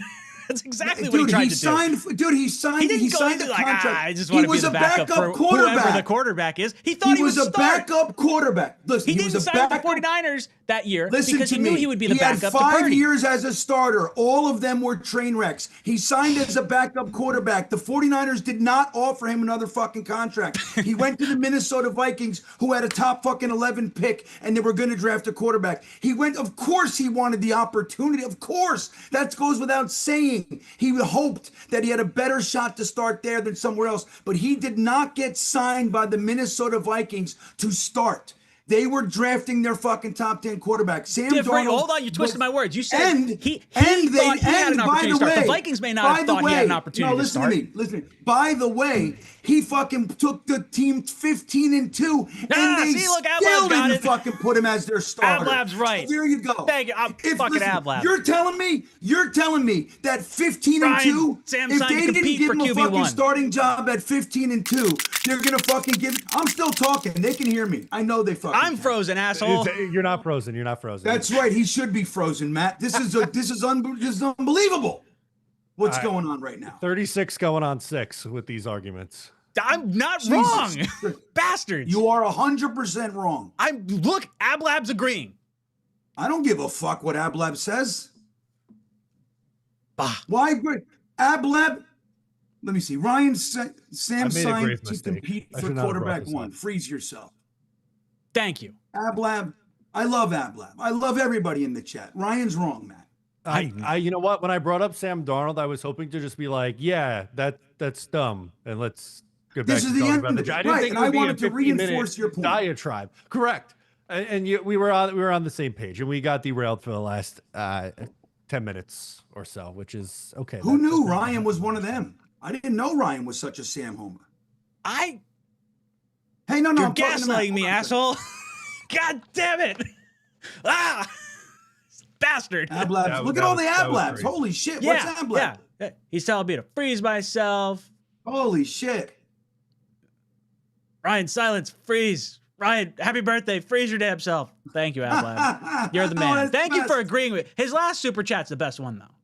Because he agrees with me. Oh, I still think I'm right. Whatever. Okay. That's great. Happy birthday. Freeze your damn self. Ablab, you rule, dude. Ablab's the best. Thank you, Ablab. Kyle says winning games is overrated from Woody Johnson. Thinking's overrated too. Blitz Crew comes in excited for the picks. For now, want to hear thoughts on the 3 new Jets. If one is going to work, which one? Where are they on the depth chart? So look, I don't know anything about the corner that we got from the Chargers. I'll be fucking flat out honest right now. I think A.D. Mitchell has a chance, but I don't know if we're going to see it this year from Justin Fields at quarterback. But I'm looking forward to seeing what that is. Mazi Smith, look, dart throw. A total dart throw. All 3 of these guys, dart throws. Even the receiver we got from the Michael Carter, the second trade. Eagles, Total dart throw. But now we've got like a shit ton of guys that can run like 4.3. Like A.D. Mitchell, I think, was 4.34. The kid from the Eagles was a 4. Mechie. Yeah, Mechie, I think, was 4.3 something. And then we got Arian Smith, who's 4.3 something. Like, we got some speed. We got some wheels on this defense, or on this offense. So we'll see. I would say the receivers. We got a bunch of super chats, so I just want to, real quick, Bean, your thoughts. Is there one of these players that we got that you think could succeed? Well, and I love this, Blitz Crew. I love that you're flipping it. We were actually talking about it a few minutes before the stream started. Very low key. Think about this. We're all talking about 5 first-round picks in 3 seconds in the next 2 years, and rightfully so. We're talking about all the money that we've just recouped for free agency, and rightfully so. But quietly, at the same time, Darren Muji, a fucking rookie GM, figured out a way to just quietly revamp our entire wide receiver core. Now, we're not talking, he didn't fill it with Jamar Chase and Justin Jefferson, But we're talking about guys like Reynolds, like what's the guy who caught the touchdown last week? All of a sudden looked Tyler really Johnson? good. Yeah. Tyler Johnson. We're talking about Alan Lazard, right? So all of a sudden, Alan Lazard and Reynolds and maybe even Smith, we don't have to put so much pressure on him. We're realizing that, hey, man, maybe he's not ready for primetime action. All of a sudden, you got two former second round picks that are all of a sudden in our wide receiver room. And I got to tell you, I'm not saying Ja'Marr Chase is here, but that's pretty damn exciting.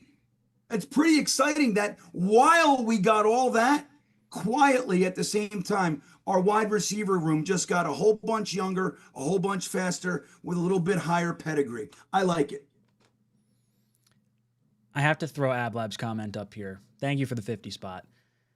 You're just wrong. You're just wrong. He says, no, Ryan. Oh my. Your birthday, numbnut. You were wrong. I'm saying Sam was not going to be number one. He was going to compete. I agree. He was going to compete for the starting job. I don't think he signed with the Vikings to be the backup. So we agree. We agree. You're the best. I love you. Ryan found a way not to lose this argument. I'm not losing this argument. I'm steadfast really on this. I'm not it's amazing. I hate all of you. Mumtaz says, should have traded Brees to improve our chances for a top pick. Agree 100%. Just build offense. Unfortunately, we need everything. Quarterback, O-line, wide receiver, running back. Yeah, now that Brees doesn't really want to be here, it does irk me, a bit that we held on to him. I hope there's some way to extract some value, whether that's, having him play again next year on a franchise tag to try and help a young quarterback, a tag and trade situation. I don't think we're going to get a comp pick for him because of the trade formula or the comp pick formula. We're going to have too much money. And we're going to sign too many free agents for it to work out that way. T Fine, thank you for the two super chats. His second super chat says, I think Aaron Glenn prefers physical corners that can play ball as well as tackle. Glenn was that type of player, and I think that's what he wants in his defense. I think that factored in the trade. I think to some degree, we said it on draft day. After Brandon Stevens was signed 3 years, $36 million, and after a first-round caliber talent in A.Z. Thomas fell to the Jets in the third round, it opened the door for the possibility of Sauce Gardner getting traded. When you saw you needed to rework the entirety of this team, this was an evaluation year, the biggest chip that you had to trade was Sauce Gardner. And the contract that Muji signed was the forethought and having the structure that made him as valuable as he could possibly be. And look, the play style, absolutely. You could be absolutely correct in this, T-Fine. And he may want a physical corner, and that's why they got, Stevens, who seems to be a pretty good tackler, and A.Z. Thomas, who's not the fastest guy, but, seems to be a pretty, I don't want to say imposing presence, but I think he can be a pretty strong player as well. So I do agree with where you're at. Piddledee-Poo says, Quinnen deserved a fresh start. Nice haul for the GM. I agree. No ill feelings towards Quinnen at all. Mumtaz says, what's upsetting is so many of our ex-players do so well after they're gone. And New England got a franchise quarterback on second try. We miss on high picks, can't put together coaching staff, even if we get real talent. Yeah, look, I think Sam Darnold could have had a real shot if we didn't go after Adam Gase. I think the real damning thing was getting Adam Gase in here and also trading up 3 second-round picks to get Sam. Like, I really like Sam, but man, if we could have had 3 second-round picks and taken Josh Allen or Lamar Jackson or something like that, that would have been the play, because then now you can surround that young quarterback with more talent. Using the 3 second-round picks is rough. I'll be right back. I'll be right back. I just heard a gunshot right next to my house. I don't know what that was. I'll be right back. Okay. Okay. Hold on a second. Yep. Matt, as far as the frustration that Mumtaz is saying about players leaving us, and then all of a sudden New England hits on the quarterback, and then we can't put a coaching staff together. They got Vrabel, they got a high pick. We beat them. We got the feel good game, and we gave them Caleb or Drake May. I don't know. It's frustrating. I get it, Mumtaz. Matt, your thoughts? It is frustrating, and it's hard. And that was one of the things that, in my reaction that I was saying today, while it sucks to see guys like Quinnen Williams and Sauce Gardner, who are very good players, go, unfortunately, none of this really matters until you have a quarterback, and you're playing in a division with Drake May and Josh Allen. So you need to have a quarterback who can compete. You're playing in a conference that has those two guys, Mahomes, Herbert, Burrow, Lamar. You know, it's very hard to win in this league if you don't have a good quarterback. So I think they were kind of setting themselves up to give this regime their chance at taking their guy and putting the pieces around him to be successful. James says Green Bean is right. It was after the injury. I don't know which comment this is talking. Oh, he's talking about McCarthy. They named him starter after the injury, sure, but Sam Darnold signed in March. The injury to McCarthy didn't happen until training camp. So that's I still think I'm right. Ray says, words are hard right now. Are you drafting a quarterback in the first round no matter what? What are you giving up in order to get the first pick? Any chances of waiting till next year to draft a quarterback? I'm not going to say I'm drafting a quarterback in the first round no matter what. I would say I probably will draft a quarterback. Like, I'm hoping it's going to be with that top pick. But like I mentioned earlier in the stream, I'm totally fine with trading down or using our later first round pick. I like what the Giants did. I like that they took Carter at the top of the draft. I thought he was the best player in the draft. And then they traded up to get Jackson Dart. Jets have multiple opportunities to move and do what they want. I like a lot of players in this draft class. If Moore, Mendoza, and Simpson come out, I think the Jets are going to have, a chance to get one of those three guys based on the remaining part of our schedule and where I think we're going to finish. But if you couldn't get one of those guys, I like Mateer. I like Sellers. I like Nussmeier. Like, there's a lot of other opportunities. And if the Jets like one, I'm cool. Like, I would absolutely do that. Chances of waiting next year for a quarterback, if you don't like any of the quarterbacks, like if this regime's like, we don't really have our guy, I don't want them to take a guy just to take a guy, because that's how you end up with a Zach Wilson. So I would say get the guy you want. Don't force the quarterback pick. Matt, anything you want to add to that? And I would say I don't want to trade up to number one. I don't want to move up to number one. I want to get our guy where our spot is. That's my ideal. Yeah. No, that's fair. And look, like I was saying before, you don't take one to just force one.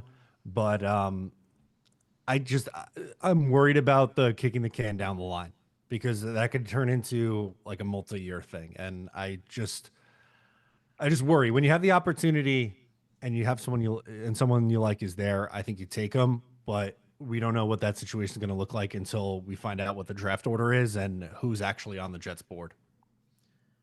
Bean, question for you. Are you drafting a quarterback in the first no matter what? What would you be willing to give up to get to the first pick? And any chances you would wait to draft a quarterback till next year? I'm sorry, I didn't hear that. I apologize. So yeah, it was a real gunshot. My neighbor just killed an animal that was by his house. So like crazy. It was loud. Okay. I was like, wait a minute. Okay. Oh yeah, I'm sure. So question, Green Bean. Are you drafting a quarterback in the first round no matter what? What would you be willing to give up to get the first pick, and any chances of waiting till next year to draft a quarterback? Well, no matter what, no. So again, like we mentioned it before, Ray. You don't want to pigeonhole yourself and get caught in this mindset that you have to do something, even though the situation, the landscape is not what you want it to be. So I would say reaching for a quarterback is a bad move. Now, if you can trade back, even like, let's say, you trade out of the first and you get a whole bunch of stuff. You get another first round pick for next year, maybe another second and a third for this year. Who knows? You do some stuff like that. And then get a quarterback late in the first or, in the second round, something like that. If you want to do it, that's fine. But I'm hoping that they draft a quarterback this year. I don't know what it depends on where we are, how much I'm willing to move, to use to move up. But let's say we're at like 2 and you have to get to 1 to get your guy. What am I willing to do? I don't know. I mean, are you guys willing to use the other first to get up 1 pick? I'm not. Nah. If the Titans are sitting at 1 and they're looking to trade out and we only like one guy, it depends who they're trying to trade out with and how far they're going to have to fall back. Would I throw a second rounder to make sure Miami doesn't jump us to get our guy? Yeah, I would do that. The extra first, I'm not so sure. I like a lot of the quarterbacks potentially coming out, so it depends who comes out. But I do want to go this year for sure. Just not a by all means kind of a thing. Yeah. That makes sense. Ryan S. comes in. What's up, Ryan? Says, pretty sure Sam signed to be a linebacker, guys. Just throwing a hand grenade into a conversation, Ryan. Yeah. Real quick, JetCast, our buddies that came to our draft party 2 years ago, had a really funny tweet that Sauce Gardner has now tied his career high with 2 picks in a season. But Yeah, I saw another version of that. It was, something like Sauce Gardner proves the doubters wrong and gets 2 picks in one day. Like, yeah, I like that better. one's That's going around. It's good. That's a good one. That's pretty good. Cobalt Jet says, how do you guys feel about Muji saying Brees is going to play well this season? He didn't seem optimistic about re-signing him. Yeah, look, I'll be honest. It does not feel like the Jets want to have Brees here, which is what makes this trade deadline so irritating. Like, if your plan is to not bring Brees back at all, like at bare minimum, no franchise tag, you fucked up today. You made a big mistake not moving him for any type of value because you could have helped your draft stock and gotten a pick. If your plan is to just let him walk at the end of the season, stupid move, stupid move, stupid move. Now, Well, maybe like you said earlier, though, Ryan, maybe they're like, you know what? Fuck you. If you're going to be a little whiny, chick about it, Right. with all due respect, we're gonna franchise tag you, and That's we're gonna what I see how like. it goes that way. I like the franchise. I think you have to, at the very least, franchise tag him. I do not. If you Yeah. let him walk, I'm going to be pissed. Yeah, I like it. I like that idea. Like, oh, you want to whine about it and not be a man? You don't want to just kind of suck it up? We'll hit you with the All right, transition here's tag. what we do. See what other people value you at, and we'll get an opportunity to maybe sign you or not. That's right. When everybody's offering you dick burgers for lunch, you know what I mean? You can come back, Dick Burgers here. Christopher Wheeler comes in, says, Matt, could you also go to last week's stream, see if we have any timestamps? Oh, yeah, yeah. Oh, Ryan, show the dick burger guy again. Oh, did we? Oh, yeah, we never showed the Dick Burger guy. Hold on. I got it. I have it. We started working on a Dick Burger shirt. I don't think I actually ever. Where the frig did I put it? I will find it. It's in here somewhere.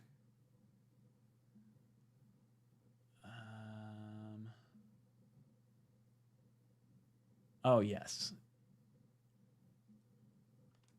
This is our Dick Burgers.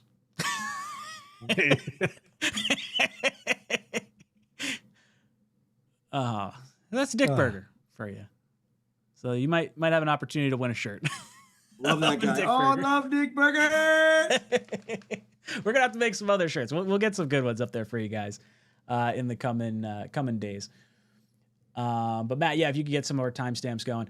Christopher comes in and says the team signed Sam to be a bridge backup, and Sam signed to compete like any quarterback hopes to. You two are arguing 2 different perspectives, like it's one. My only argument was that Sam signed there to compete for the starting role because they did not have a quarterback yet. And even if they were planning on drafting one, he didn't sign to intentionally be the backup. He wanted to parlay.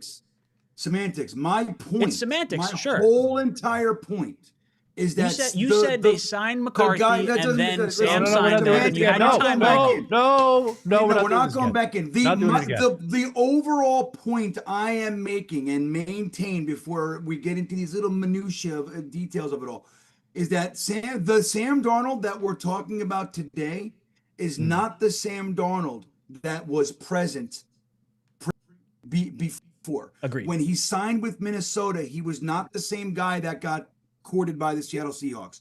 Totally different version of Sam. Completely He agree. was a backup level quarterback. Nobody was signing Sam Darnold to be a starting quarterback. No one. Correct. That's my fucking point. I am on This board. year, much to 15-2. Not everybody sees that shit. Sam made good. Okay, you got to give it to him. Kevin James says, fresh off losing Cousins to the Falcons, the Vikings appear ready to go into 2024 with Darnold under center, per Roto World, March 12th, 2024. That's when Sam Darnold signed. Roto World is like an aggregate of online. So I must have been putting out a bunch of tweets saying that Sam Darnold's signing to be the starter over there.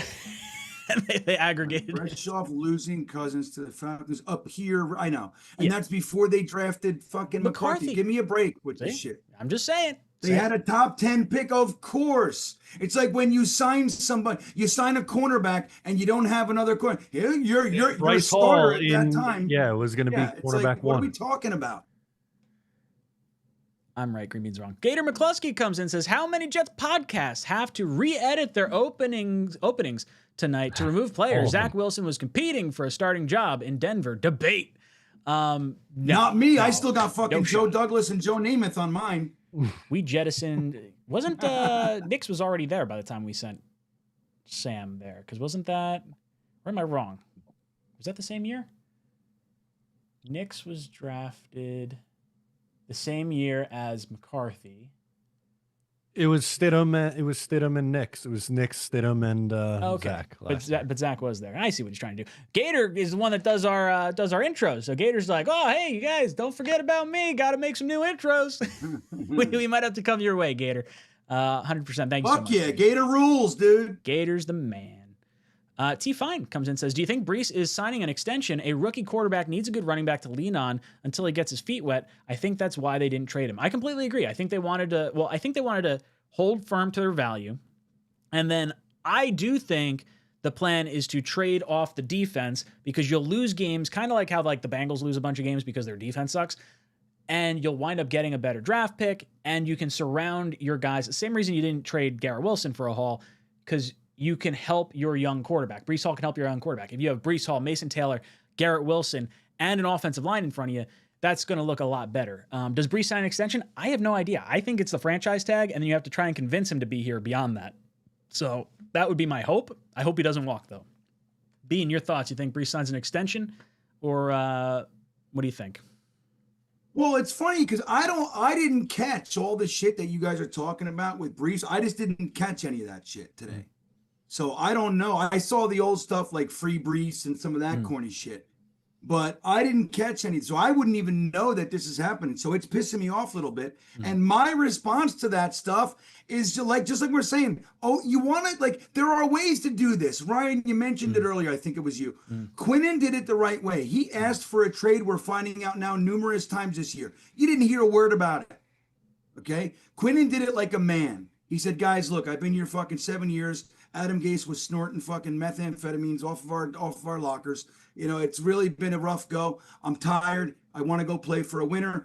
And, you know, he did it nice and quiet.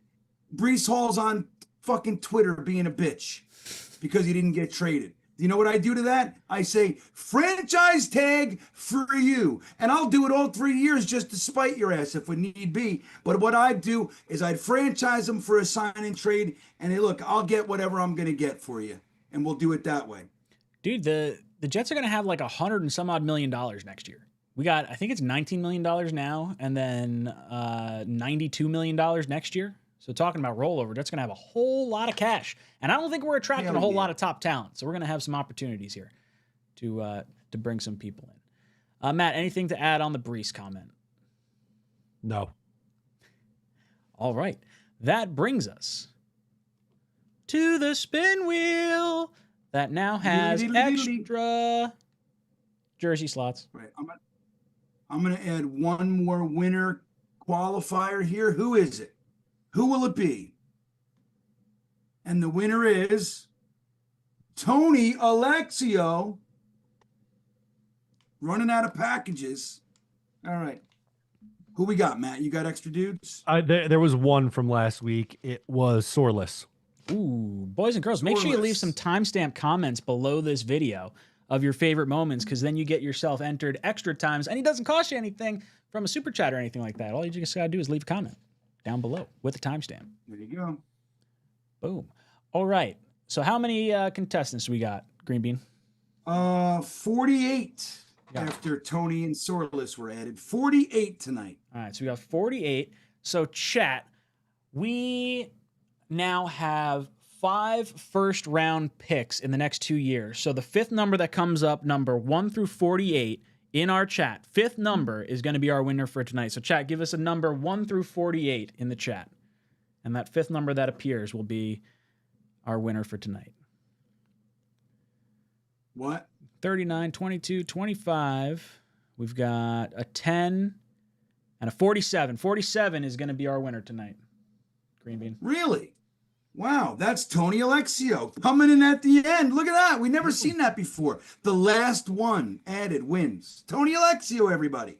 Nice. Wow. And it's just so we had 48 and he just because we added the timestamp one. Wow. There you go. Yep. Jason Edwards. Tony wins. Jason Edwards was the one that gave us 𝐒𝐿𝐿𝐿 for tonight. Good stuff. Let's see what he wins. First time with the extra jerseys. It's gonna hit. It's a hat. A hat. Someone's getting a green beanie or a cap.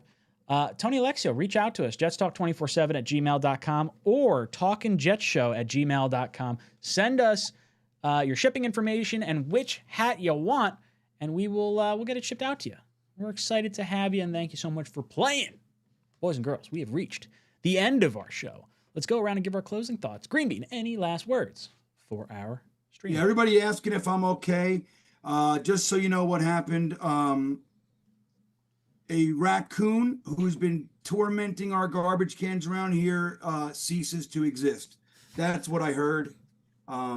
So thanks for asking to everybody. I live in rural Virginia. Remember, it's a different thing. It's a different world, guys. Lots of guns. I'll tell you what I did. The first thing I did, I ran in, checked my wife and kids, and grabbed my gun. That's what I did. So that's how it is around these parts. I'm going to be doing the After Hours Jets Fest in just a few minutes, about 20, 25 minutes. We'll kick it off on Green Bean Jets Fan. The great Dom C will be joining us tonight. So we'll talk about draft ramifications and all that stuff, and we'll see what Sexy Grok has to say about this. She's been getting friskier and friskier, so tune in, Green Bean Jets Fan, about 10:35. Matt, any last words for our panel? If a quarterback signs a contract on a one-year deal for $5 million guaranteed, he is not signed to be the starting quarterback. Again, not what I argued. I said Sam went to the Vikings because he believed he could start, regardless of what the dollars. That's so inconsequential. That so you said he signed after they got McCarthy and he was signing to be the backup. That doesn't matter what Sam thought. No. I'm talking about what the fucking Vikings thought. That's what I'm talking about. I don't want to talk to you anymore. All right, boys and girls, thank you so much. Boo. I am excited. Our draft stream is going to be absolutely bonkers. We'll let you guys know when we figure out what we're going to do for our draft party. I think we are going to be doing something really, really fun this year, so get excited for that. Look, we're going to have some new faces in here. We got some excitement to look forward to for the rest of the season. We're going to have some really good hate watching the next little bit here. We're going to hate on Daniel Jones. We're going to hate on the Dallas Cowboys. We want them to lose as many games as possible. And you know what? Maybe we get ourselves some nice players in the upcoming draft. Boys and girls, thank you so much for tuning in with us. This is Talkin' Jets, signing off. Bye, everybody. J-E-T-S.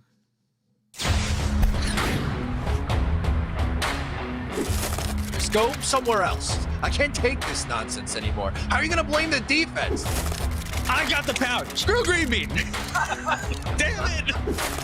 But once you get to the sausage, I feel like we're doing something. Go Jets.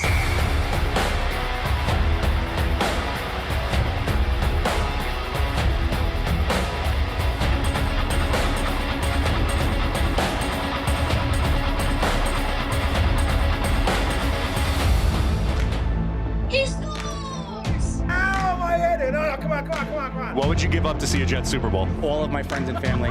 Hit those milk thumbs, boys and girls. Freeze run. Hold on to your underwear, ladies, and stand by, bitches. It's now time for Talkin' Jets with your hosts, Matt, Ryan, and Green Bean. Jets!